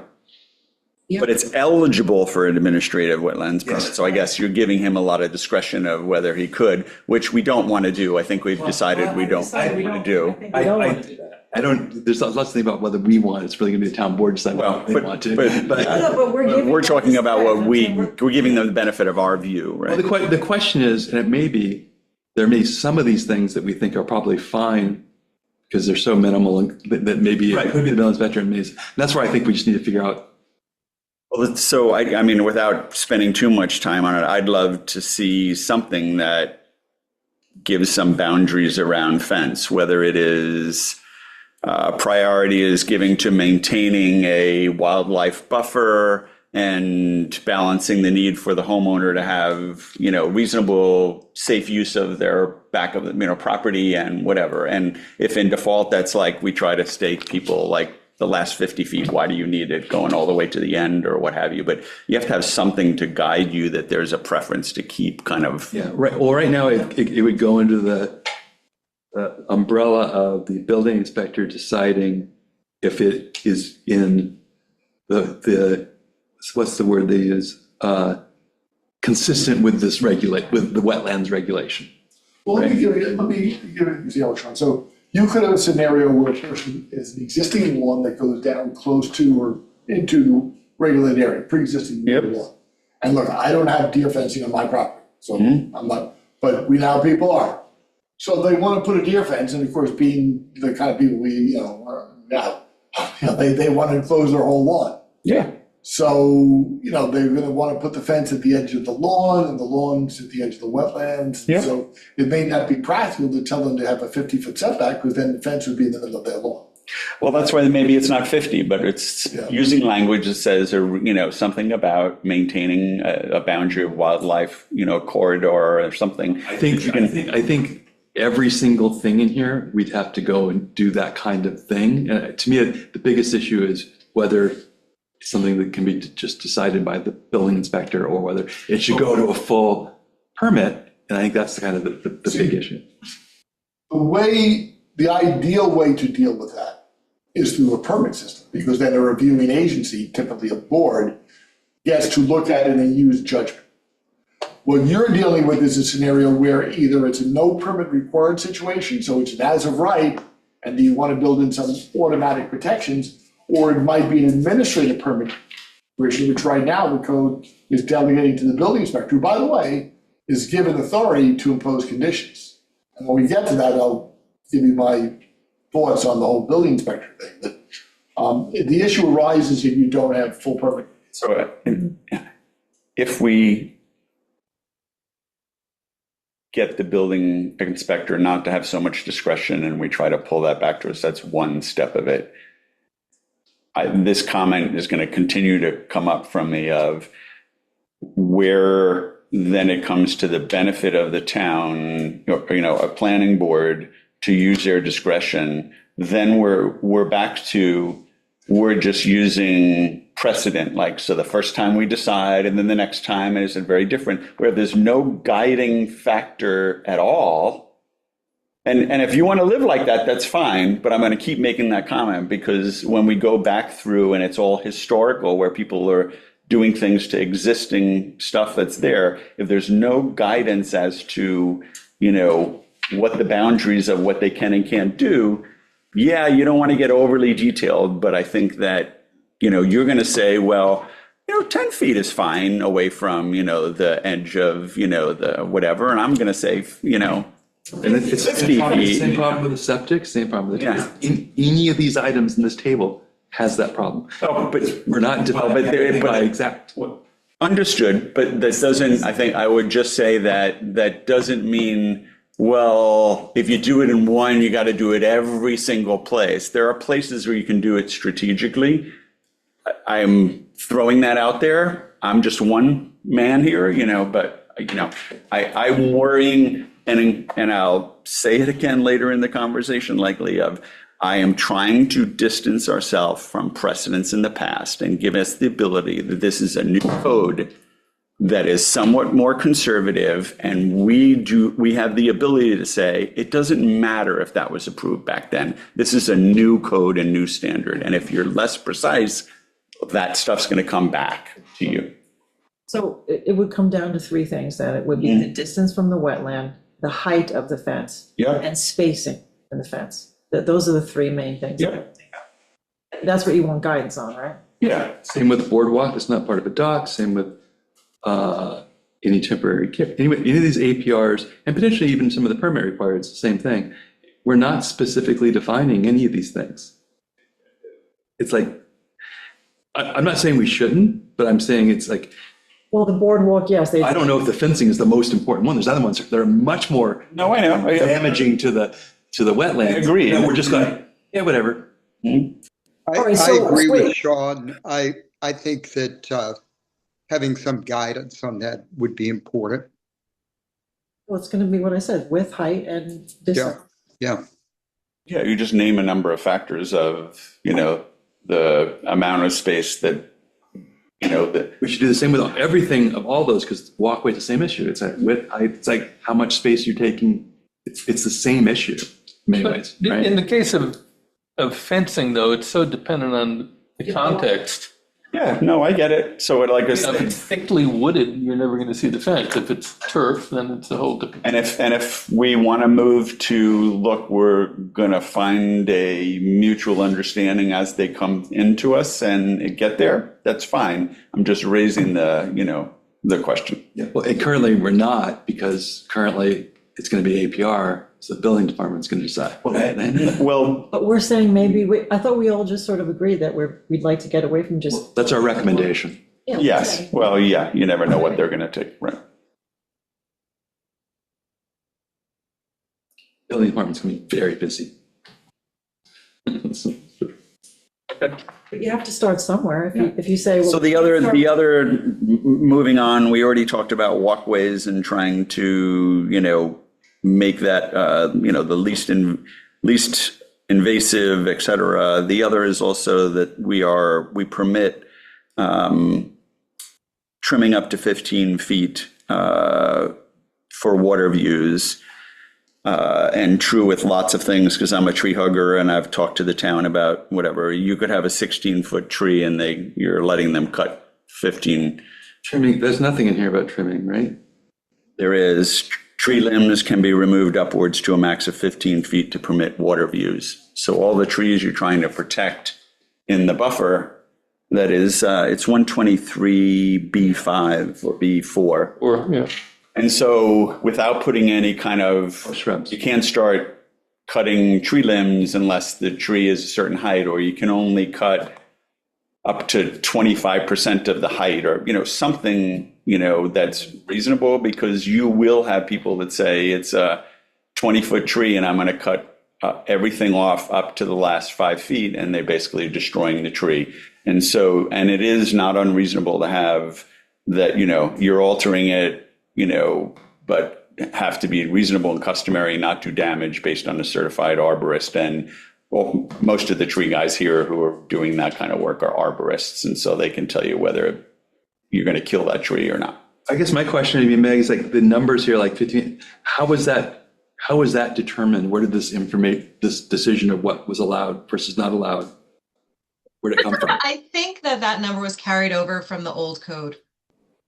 Yeah, I mean, that's been in there historically, and it's probably, someone sitting on their deck at the second story of their house, and what's about, can I see the water? And they picked 15 feet. So I think the recommendation I would say is I would recommend the town board talk to our environmental consultant and figure out what's actually would be good for the wetlands in this regard. That's fine. Because I think it's like, I don't know what I'm not a arborist or, I'm not good, but that's fine. I mean, we can ask them to engage, and I think I would just, throw a couple of those suggestions out there that are there. It's like, only up to 25% regardless of height, or can only trim, 15 feet if it's, X size, some way of. Again, to me, this is coming down to like an arbitrary decision based on a feel, which is sort of like 100 feet versus 75 feet for the thing. It's like, it's not science backed. So it's like, you're either going to go with what's actually good for nature or based upon what feels right. I'm trying to back into something that's science, and they can ask an environmental, consultant about what's reasonable. Trying to make the conclusion on its face. I think a 20-foot tree that you cut everything off of except the last 5 feet, it's not going to be good for the tree. And that's why I think if we can get that, it's a better chance of being actually put into code. Yeah. Than us picking something up. But I think you would agree, Meg, how it's currently defined, it's the old code, it's very arbitrary, and whether it's really helping anything is unclear. Yes, I agree. Yeah. So, We could even just cross out the tree limbs may be trimmed upward from the ground to a maximum of 15 feet to permit water views, just like eliminate that line. You can just take it all out. That would even be better. yeah, and then basically if they want to do something, they have to come to the town board and they go, we really want to do it, and you guys could decide as a variance or a waiver, right? Yeah. That's why Yeah, there you go.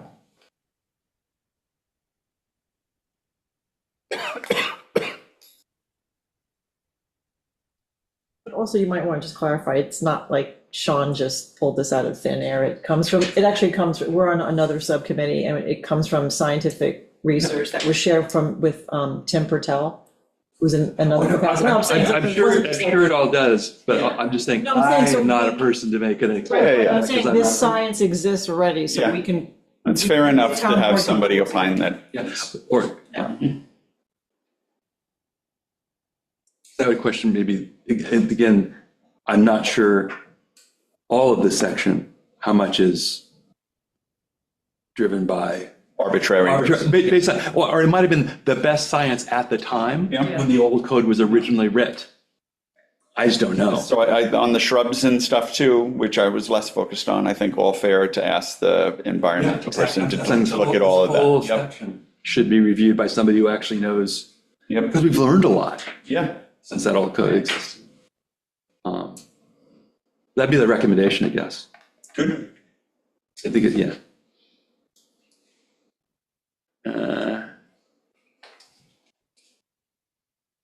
this is where it does the construction of a dock.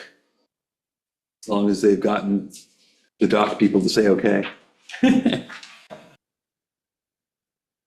think this is where where Meg, where you said that we got it here right, but the dock code didn't. Right. Do it It was supposed to be changed in the dock code and somehow didn't make it into the final draft. Yeah, it sounds like an opportunity for an amendment. Yeah, I agree. And there's something else in the doc code we needed to adjust, so maybe we could do them at the same time. Brilliant.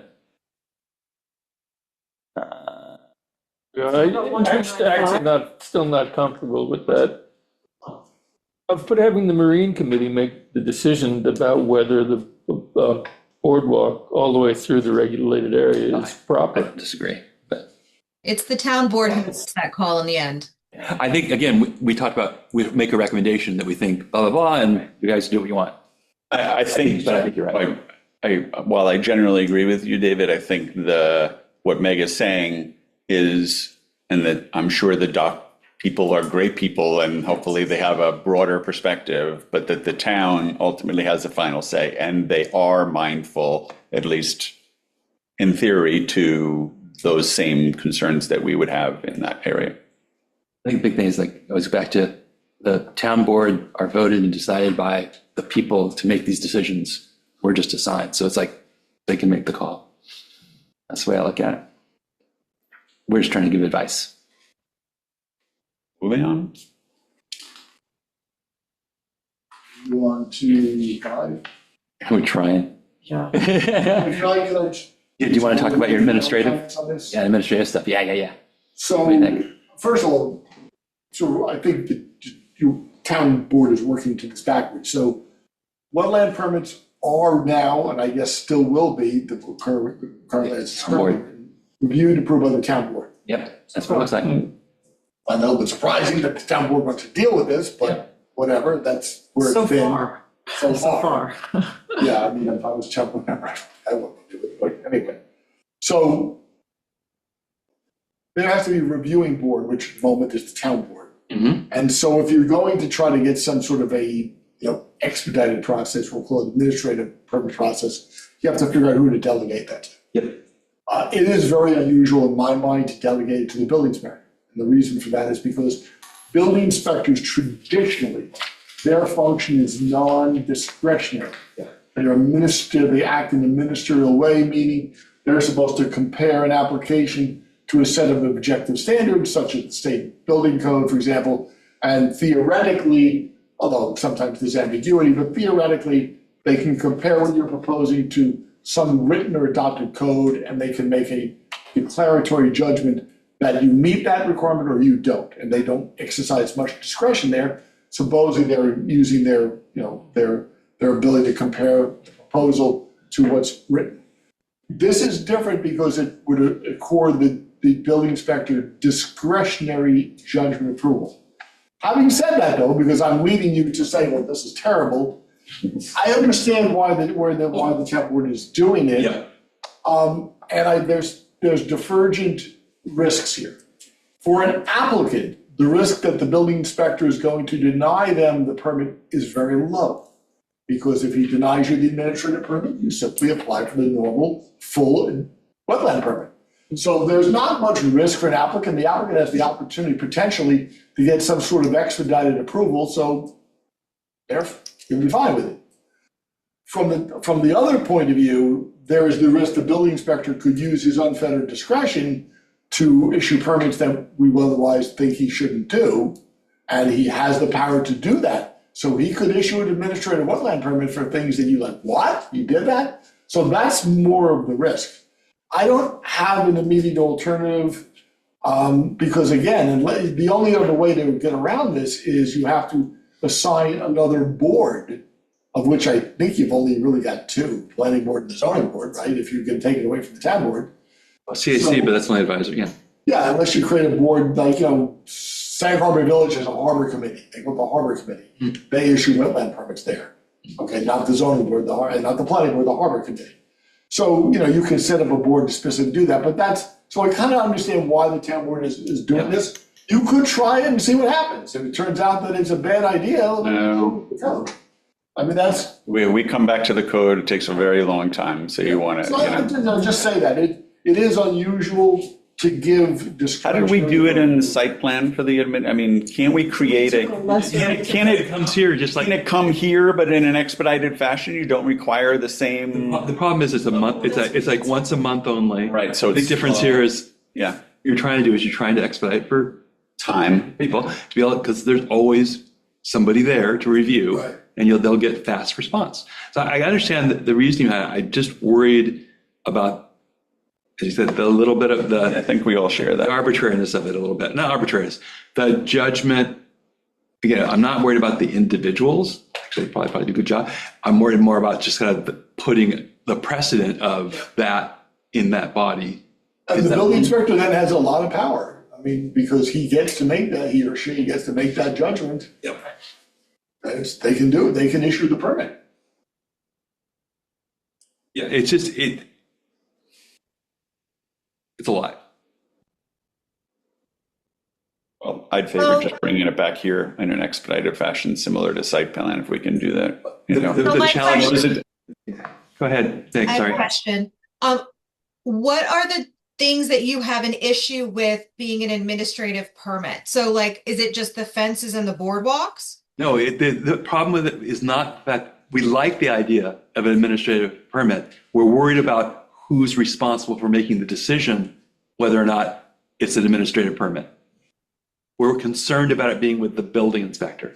So the Well, reason why we identified these specific things was because we didn't think that they were worthy of a full wetlands application. And unless someone's doing something really extensive with a boardwalk and they're going wacky and they want a 500-foot boardwalk through the wetlands that zigs and zags, then the inspector would just kick it to the full wetlands review. But something like a septic upgrade, if it's just a septic upgrade, that's already gone through the DEC, that's already gone through the Department of Health. There's nothing that we're going to apply to that hasn't already been put on that permit application. Temporary irrigation, we can get rid of because that's a different thing. Event tents, there's no reason for someone to apply for a full wetland application for a temporary tent. Demolition with no reconstruction or building, it's really just making sure that they've restored the wetlands after they've done the demo, right? So these are things that if you're just doing demolition and you're getting things out of the wetlands, you shouldn't have to go for a 6-month wetlands review, right? So that was the intention of this. And we really don't have a different board to give it to. So the building inspector seemed like the logical choice. And he also has the ability to call in the environmental consultant to give conditions for something like a demolition permit that's going to require revegetation. Forgot about her, yeah. So that's kind of, that's so- why we went. That that's may why be we very did- fair that then if there are a few things that we'd prefer him not have discretion over, we don't make them eligible for that, but we leave several of those. But I look at the actual list, it's actually really small. Right. And I think that's a big thing, because it's all spread out. It was hard to realize how few things, Meg. Yeah, and I think that's a good point. And I think Right. it's, the only one I think we have that I think that probably is anybody's concerned about is the fencing, in all honesty. I think, maybe boardwalk. Boardwalk, if when we take those two out, Yeah. and then I'm probably pretty comfortable with the rest, or just, You're fine with tents and. yeah, that's irrelevant, yeah. All right, so there's 5 altogether. That'd be a good recommendation. So that'd be the recommendation now. Cool. Okay. I agree. That means it's so. I think that's the right, again, they're going to do whatever they want to do anyway, but I think that's a good recommendation. Right, Meg, you're going to do whatever you want, right? No, part of this was, there was a reason, and I don't remember exactly what it is, why fences and boardwalks ended up on this list. Reed had a very good argument for it. I'm so sure he did, yeah. I'll let him field that when it comes back. Yeah. Because I can't remember what it was right now. It's all good. It's all good. I get the expediting part, it's just then you make the trade-off of Which things you want to, better to have oversight than make it fast, I would be more concerned if it would be really easy to move things between APRs and MPRs. But as we know, it's changing code, which is pretty hard. So. Okay, next. Let's see. Did you have anything else? On full wetland procedure. Yeah. It's what it says. Yeah, Are we done with 125, 129? yeah. Yeah. I think we killed that one. I mean, as far as. Now, there was one small comment, administrative proceedings. You have to provide a location map and survey, but it doesn't say that wetlands have to be flagged on the survey. So why not add that? That's 129.5 125A2. A2, yeah. Yeah, because you're going to want, You're gonna need that. if the Yeah. building, he needs to know where the wetlands are. Yeah, and in theory, they usually always are. Good point. Yeah. Trust me, it's not in the wetlands. So showing the proposed improvements on the wetland boundary, something like that. Right.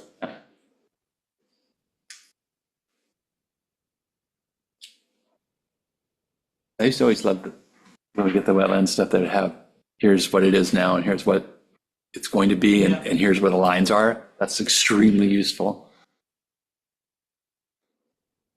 Actually, showing the proposed improvements to the wetland boundary. You don't say, all right.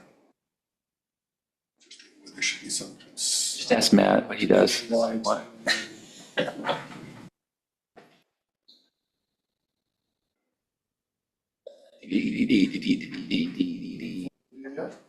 Yeah.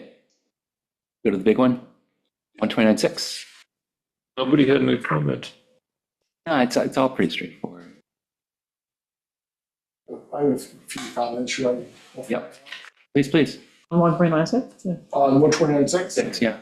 All right, so,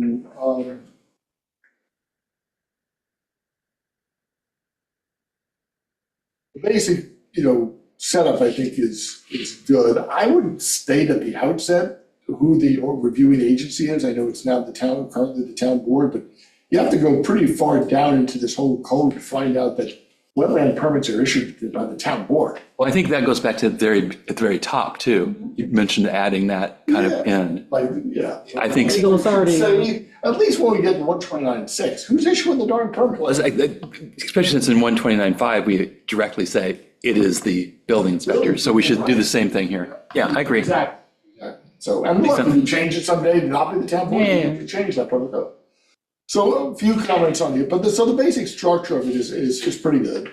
I do have some overall, so let me hit my overall comments. In 129.6A2, I just want to notice the short form EAF required by SEQR. Mm-hmm. Most of the stuff that requires wetland permits is not going to be subject to SEQR.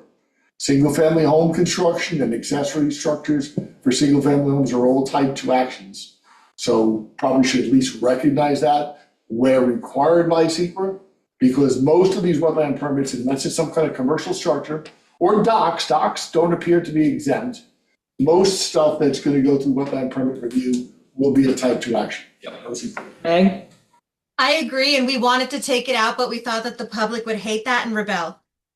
Well, they don't have a choice because you don't have a choice. You can't make something subject to SEQR that's on the DEC type 2 list. So that's, the public complaint said, well, we're not allowed by law. If it's Right. type 2 under the state list, you have no choice. It has to be type 2 on your list. And maybe it's just being more explicit here about just saying that kind of. Yeah, it's saying that, right? We'll leave it in, but it'd be really clear that it's. Exactly. Because look, there may be some things that are subject to SEQR, and then the EAF will have to be split. So I'll say something like where required by law. Yeah. A3, and I know you guys do things a little bit different way, but do they have to get disapproved by the building inspector before they apply for the permit? That's the way we've always done it here. I know a lot of municipalities do it that way too. I find that bureaucratic, very bureaucratic. I think the idea is because it always goes to the building department first, right? Because they're coming in usually always to do something. And so that they're going to say, oh, maybe I'm going to do an APR. So it makes that call. And then he writes up, no, you can't because of these reasons. And then we use those reasons as part of the. I guess actually, I'll add my comment. Yeah. I was gonna say, the reason we did it is because sometimes people come with a plan and it actually requires multiple levels of review. And so we want to know in advance if we have to do a concurrent review with planning board or zoning board or, doc code or something like that. And the building inspector does that. Yeah, you know what? I withdraw my comment. I just say, sometimes we get too caught up in how East Hampton does things. East Hampton has a full-time planning department that reviews these things. Yes, exactly. And when you don't have that. That's kind of like the No. building department. We 100% have that. It's called READ. Yes. I would withdraw my comment. Okay, going to B, and I guess this is sort of more editorial thing here, but you guys are gonna have at least 2, possibly 3 reports prepared and going to the town board. So before the town board can even consider issuing the permit, they need to get a report from you, the planning board, and the conservation advisory. Yes. That's the way it's been. I know, And the environmental consultant eventually. I know.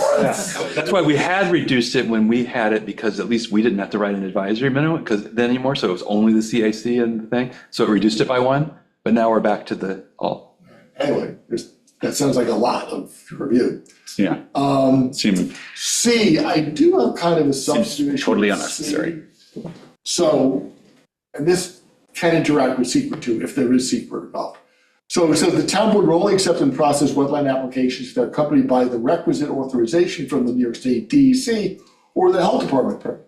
So a couple comments on that. First of all, it means that these permits have to proceed sequentially. Yeah. They can't go to the DEC and to the town at the same time. It looks like or is crossed out. It's supposed to be and a copy. So it looks like maybe it's. Well, right, it shouldn't be or. Yeah. So it would have to be and, although sometimes you won't need you won't need a health department permit for everything, depends on what the work is. Got it.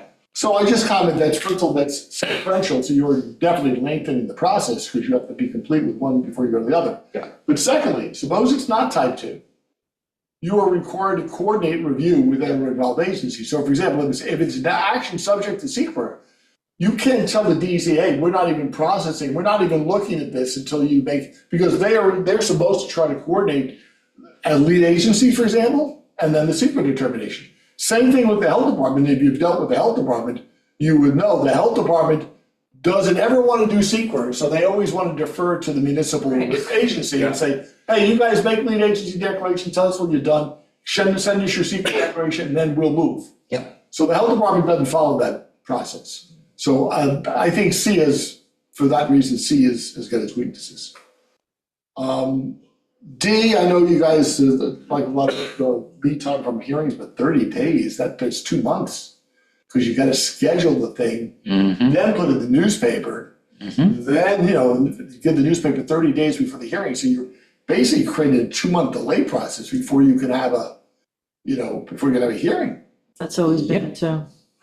Okay. That's everything, every single thing we do. And F, I guess F is okay. The permit must be stored. I mean, I guess my question with F is, you should state in here somewhere, I think, specifically that, so this is the town board issuing the wetland permit. Yep. I think, this is partially, in fact, it's on your flow chart. That's supposed to lead to the building department issuing the building permit. I believe that's the way it should work. Yep. So I think we should say that, the town wetland permit. I think that's what the work covered by the permit, I think is what they're alluding to. Yeah. But it's not clear. Yeah, it's not so clear. And I mean, once you issue the building permit, what are the rules for, when does a building permit expire? Sure, usually. I mean, at least it does allow for the town board to extend. Yeah. So that's in H. Do that constantly. But I don't know if this mentions the process for renewing permits. Is there a section on that? H, look at H. You have to go back, you have to come back. A permit may be extended by resolution of the Right. town board for an additional period of 1 year without a public hearing, provided that the request for the extension is submitted prior to the expiration date. So I guess that's after the 2 years, you can apply. Yeah, just before the 2 years is up. Yeah, you're really strict. I mean, there is case law on that, but if you're really strict on it, you can really set the whole, first have to reapply from the beginning all over again. I personally, bottom line is with extensions of time, if the underlying circumstances haven't changed and the law hasn't changed, then there's no basis for a different decision. Meg has her hand up. Go, Meg. I'm sorry, yeah. Meg. Sorry, I thought I was unmuted. Right now, we don't really have a process for kind of renewing the permit application. If there's no changes, there's there's no amendment procedure, so then you have to start all the way from scratch, from square one. So we're trying to put in things to allow people to extend the permit if they run into some kind of delay and now they just, they're halfway through the project and they just need the time to finish it up. Or if there's like a minor amendment to the original application that was approved because they ran into like a boulder or something, and there's something that they don't have control over that they need to tweak the plan and it's minimal. We don't want them to have to go all the way back to square one to start the process over again. So that's why we were trying to put in some kind of wiggle room for people to renew or extend their permits or get minor modifications that don't have a significant impact. Does that? Well, Meg, That's G, that's good. G and H, and I agree with both. I think that's a good idea. We weren't saying not. I think what you were saying, which is like, in theory, it might even be more time than this. Yeah. That's all. So it might, again, because if the Things that. facts and circumstances haven't changed and the law hasn't changed, you don't really have a basis for making a different decision from the one you already made, so you should be fairly. So in theory, you should have to go back and do it all again, but in theory, nothing's changed, so you The can't. board won't be justified making a different decision unless the underlying law changed, and then there's no significant change in circumstances. No. You can't legally render a different decision. That would be arbitrary and capricious. Mhm. Before we move on to 129.7, can I just ask a question? I thought I had a comment in there, and either maybe I did or maybe or didn't. Do we have the explicit authority to have someone have to come in front of the planning board if they are building outside of the 100 feet, but the nature of the construction, either grading, dredging, anything else, could reasonably have an impact in the 100 feet area, either because of work area or whatever? And if we don't, why would we not? Because people build, then say, I'm going to build right at the 100 feet, and they're clearly going to have like tractors and whatever. And unless somebody says, come on, you're not going to get around the backside of the house and do this and that without like. So the building inspector now currently, if you're going to do and actually do, you can do it here, but if you're going to actually do, that's what it used to be. It wasn't a big deal because it was in the adjacent area, so it's okay. Right. Now it's going to be harder. They're going to say, hey, you're doing something, you're building right to the 100 square foot. You're there. You're going to have to do something there. You're going to need potentially an APR or a wetlands permit, period. But do we need to put something in there so that it's a more of a? I don't know if it's in the No. wetlands thing, because basically it's anything, if any of the things are happening. You'd have to be doing an activity within 100 feet. So, yeah. But there are general requirements for site protection with any building permit. exactly. Silt fencing and hay bales and, if you're on any slope in particular. So if you're doing any You're not going to make them get a permit for the hay bales, right? No, So no, I'm just saying that the building inspector is going to require well- general site protection anyway. well, maybe it's an odd example, but Crescent Beach, because of the slope, right? They kind of got waved through. I think the wetlands part. It's not clear how that's going to wind up. Where because of the nature of the disturbance, even though the whole thing is happening outside of whatever, you would have wanted them to be forced in to come in here. And there's got to be other instances like that where you want to be more explicit about,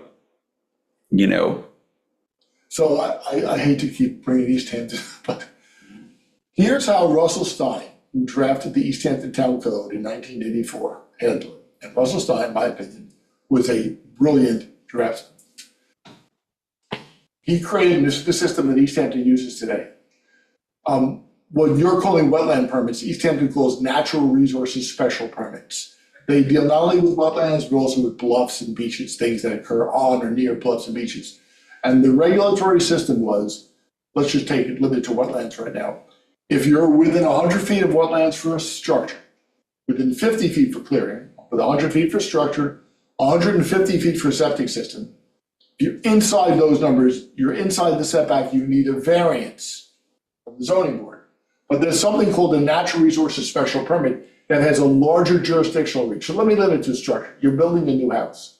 If you build a house within 100 feet of the wetlands, you need a wetland setback variance, and you need an NRSP, a natural resources special permit, a type of permit recognized in the town law, a special permit.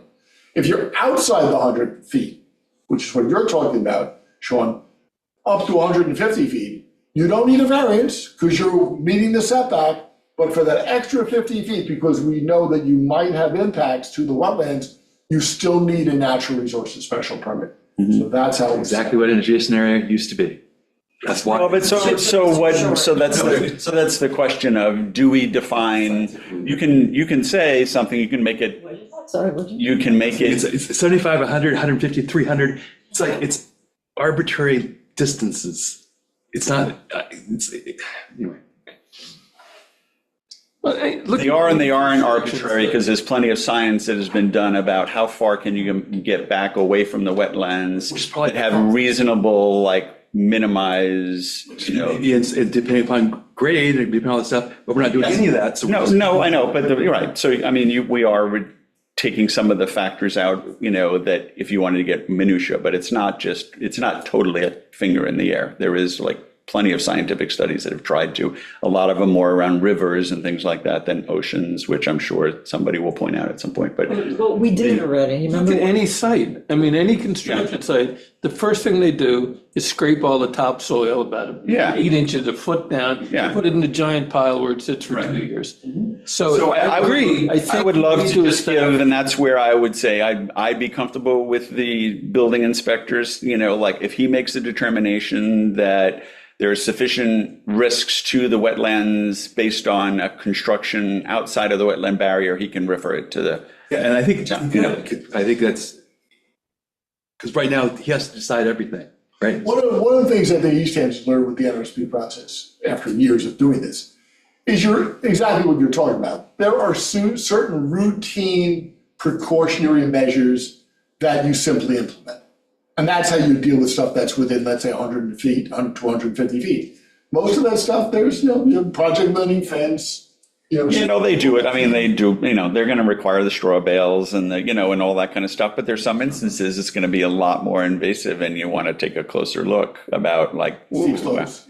Steep slopes is, certainly one of them. So I don't know. I mean, I'd consider about how we might maybe put something explicit so it is a trigger to, if he's uncomfortable, he can say, you should go to the planning board. You look like you're fiddling with something. It goes to the town board. Or town board. Yeah. You can do that anytime anyway. No, I think it's a good point, but the reality is you can't turn a backhoe or a bulldozer around in, less than whatever. Well, that's the point. Yeah. So. And most people are going to try to go, as we've seen, 100 feet, that's where the foundation of my house goes in, kind of thing. So that's what I'm just wondering. But it talks about any fill. So it said if you're going to do any regrading or filling, which is kind of what you're doing in that construction, right? That requires a permit. So it's in here as a permit required if you're having to do anything within the 100 feet. So in other words, if you're building a house up to the 100 feet, I would hope that it would be realized that you're going to be doing. Well, he could say, I'm going to have my backhoe on this side of the 100 feet and I'm going to be digging. And in reality, they're not. So it just gives you that thing of where Well, the reality is, 50. I mean, East Hampton also, the requirements for revegetation are very specific. And with the assumption that anything within 50 feet of minimum of the house is going to be utterly destroyed. Exactly. You should have to revegetate it with the appropriate species. And I don't think we say that really. No. No, East Hampton, what was the wetland permit that we were handling when I just started? What was the road up there on the? That's Crescent Beach. No, the wetland permit. Cheapwood Avenue? Oh, Cheapwood Avenue. Avenue. So, you allow grasses that theoretically it's not supposed to be lawn, they have to be different grasses. In East Hampton, they would not be happy with that. They would want woody vegetation because they know that people are liable to encroach on those grasses over time. Well, so I think it would be good to make a recommendation to the town board to include something specific about giving the ability for it to be referred here, even if probably indirectly somewhere it could always happen, Maybe it's just an addition of construction activity. Yep. as a line item for, that's either APR or PR, and then they decide how much of it is. Exactly. Maybe that needs to be an additional. Yeah, it can be reasonably determined to have Right an now it's about impact. footprint, blah, blah, blah. It ignores the fact that you have to go outside the footprint to do the construction. So, and maybe, you could think maybe that's covered in the grading or the fill or but maybe we need to be more explicit by a definition of a. Yep. And maybe it's considered clearing, because you're kind of clearing, but maybe that's not a good enough, but it's clearing, I don't think is necessarily defined. Yeah, that would be good to just Right. specifically call it out. It's not, well, dredging is, Yeah, I don't think you define clearing. no, Clearing not can't here. be in site plan review. Or no, we were proposing. Yeah, I think they took it out, yeah. Well, here, like, okay, in theory, placement of material on, over, or within the regulated area. You're gonna place the material inherently by doing a backhoe back there. You would think, So- but people can say they're not going to. And again, that's part of like filling, maybe not the right word, because people think, I'm not filling, I'm just driving it. So it's like coming up with maybe it's another word that explains that if you're having to do construction, I don't know what. Ground Yeah. disturbance? Ground disturbance, yeah, ground disturbance. So, yeah, can be reasonably determined to, result in ground disturbance and adverse effects. The building inspector has the ability to refer it to the planning board. It's not, again, it just becomes either an APR or a permit required. If you're gonna do ground disturbance in that regulated area, the permit's required, or. No, but the point is, what if you're building outside the regulated area, but you know you're going to disturb it from your construction? No, it's fine, that's fine. So if we have in here the fact that ground disturbance in the regulated area requires either an APR or PR, that means the building inspector's gonna go, hey, you're building right to here, you're gonna do ground disturbance within the regulator, it falls underneath on the wetlands, which means you need either an APR or a PR.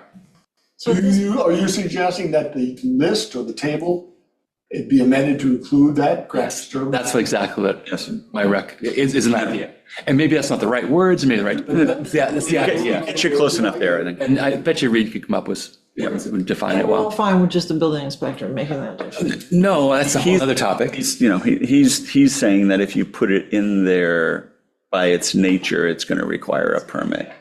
Well, again, you could say, our recommendation, it should be PR, and they might decide that to make it an APR. You gotta go back to Yeah. your, PR is Permit required. versus APR. Meg, yeah. APR is building department. right. Yes, I Meg, get that. what do you think?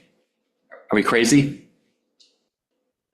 I guess my comment is, well, then where's the line? Why are we saying 100 feet if 100 feet is not going to matter if you're going to end up putting silt fence within like the 0 to 100 feet, because you want the silt fence to be on the outside of the construction between the construction and the house. So would that then trigger a wetlands permit just because there's going to be silt fence, which? You guys decide whether it's an APR or PR. If you want, you could say it's an APR, and so basically Reed could make that call. If it's only silt fencing within blah, blah, blah, then it's approved, right? So that's your guys' call.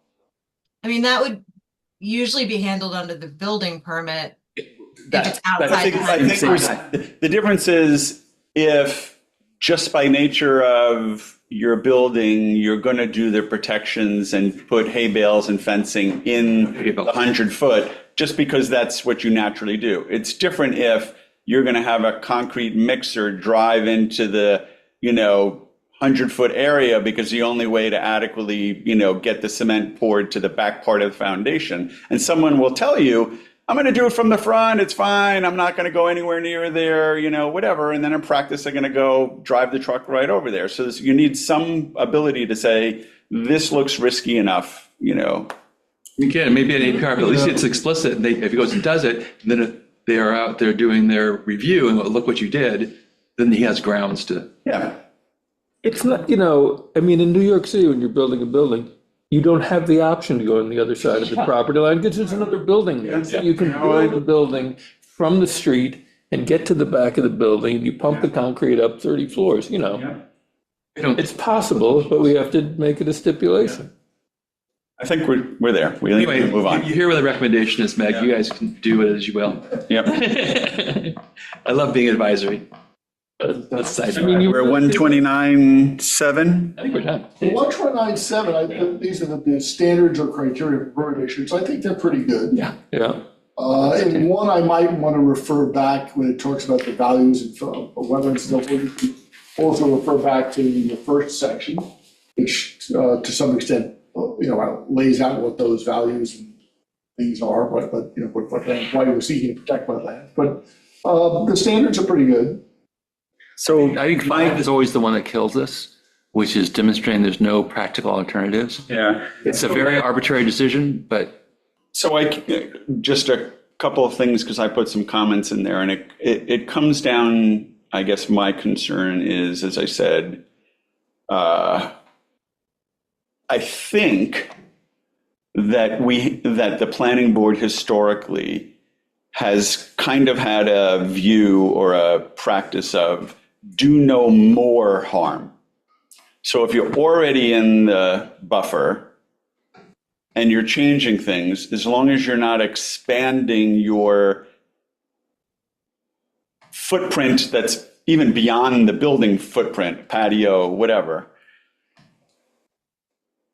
I personally would like to raise that standard, that it's where possible, you lessen the impact. And so the question is are we really wanting to give that gimme?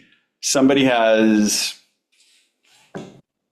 3,000 square foot of, footprint, including patios and things like that, in the 100 foot. They are knocking down the house and changing everything. And they can and plan to move the house back. But they say, but I'm still going to put the pool or this and that in the 100 foot because I'm not any worse off than I was before. It's not what I know, but in practice, that is what has been done. So but this is not that allowed anymore. well, I guess the question is can it be, what are we going to do in practice? And so About the ones that are already existing in the wetland, so they're coming. They're grandfathered in. that's how we're grandfathered in. What are they permitted? Oh, no, if they come in, like you said, if they come in and they want to do something, they have to follow this code. But then, What is the permitted reconstruction? so that's my question. If you are within the existing footprint and you're going up and stuff like that, right? That's a whole different game, and realize that's if you destroy the house, right? Game on, nothing applies. You're right back, and they say You're 100 feet and you're. as long as that's the way, because historically that's not, because someone's going to say, I'm no worse than I was before, right? So I'm moving my house back, but I want to put a patio where the old house was. And if we're like, That would no, be considered new I construction. think the definition of reconstruction, new construction is pretty articulate in that. Yeah, I think it would cover. that's my. I think this is much. That's my question, because you said, because what we skipped, and I'm not attacking you, I'm just saying more generally, people go, but I'm grandfathered.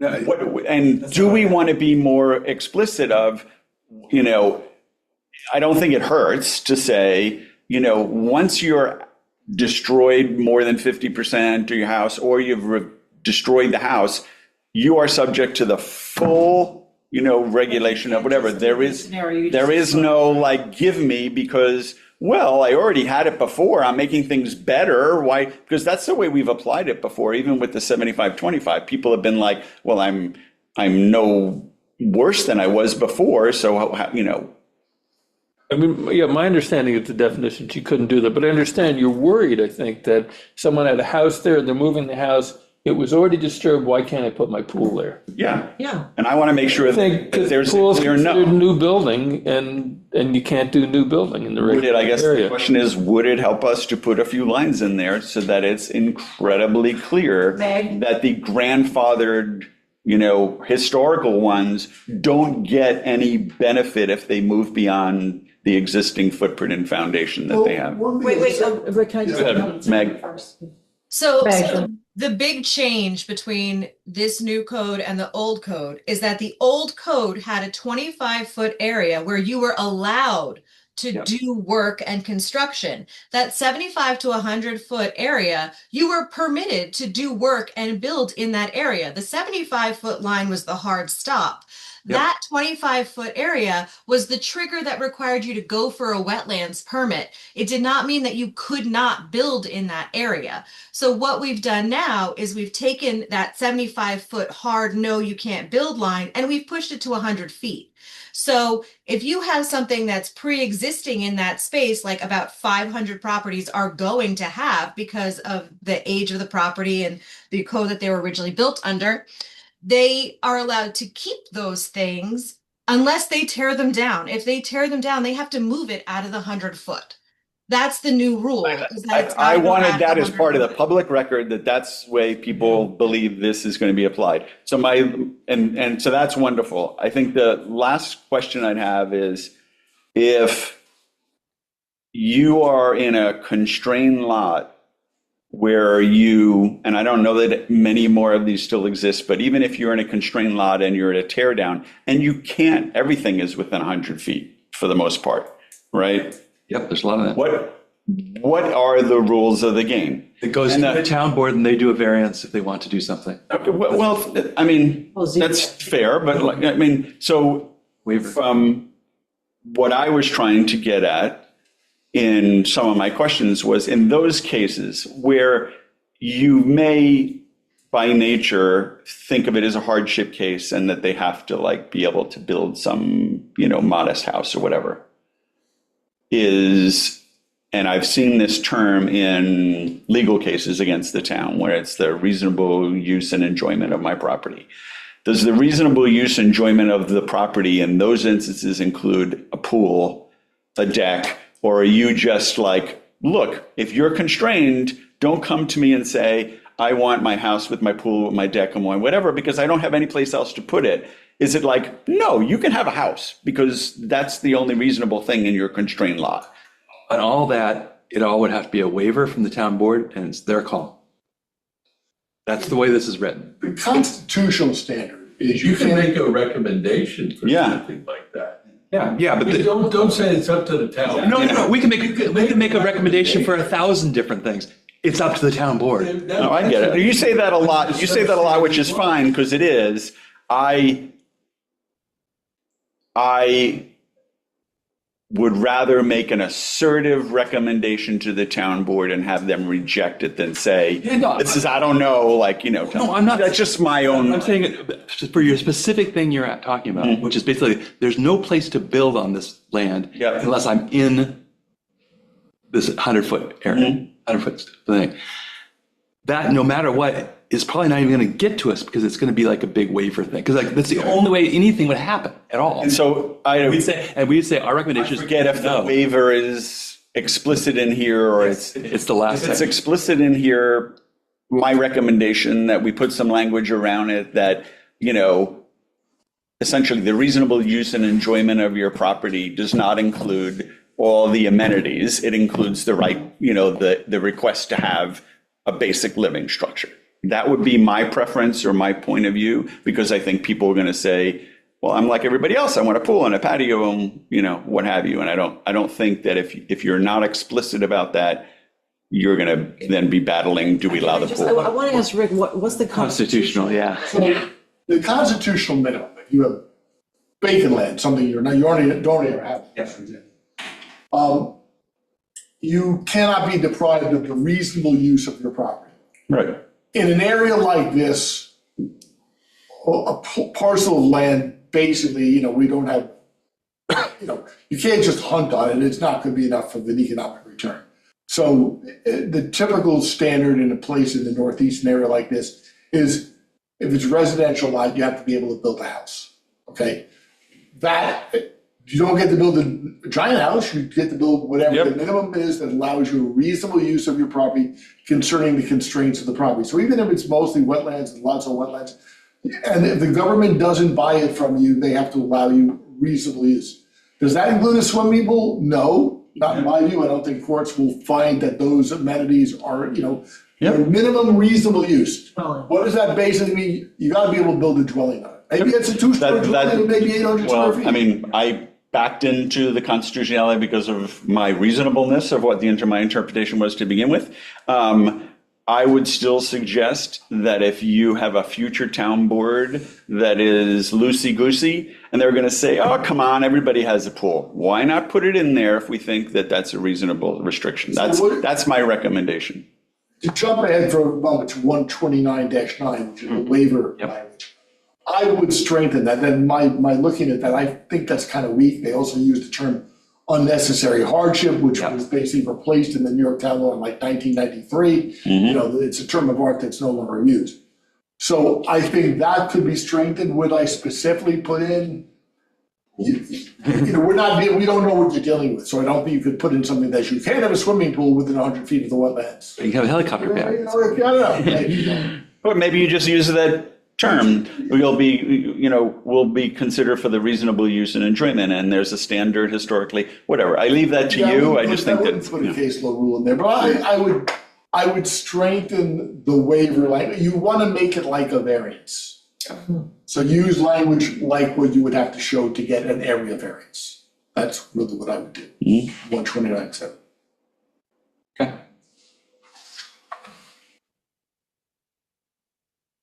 Too bad we can't do the Sylvester Manor. It's early still. No, it's kidding. No, we're not gonna be able to. I know, that's a joke. I'm glad we had the time to do all this. I guess I will have to go talk to the town board though at some point, and talk about it. Yep. So are we gonna get a revised code to do a second review?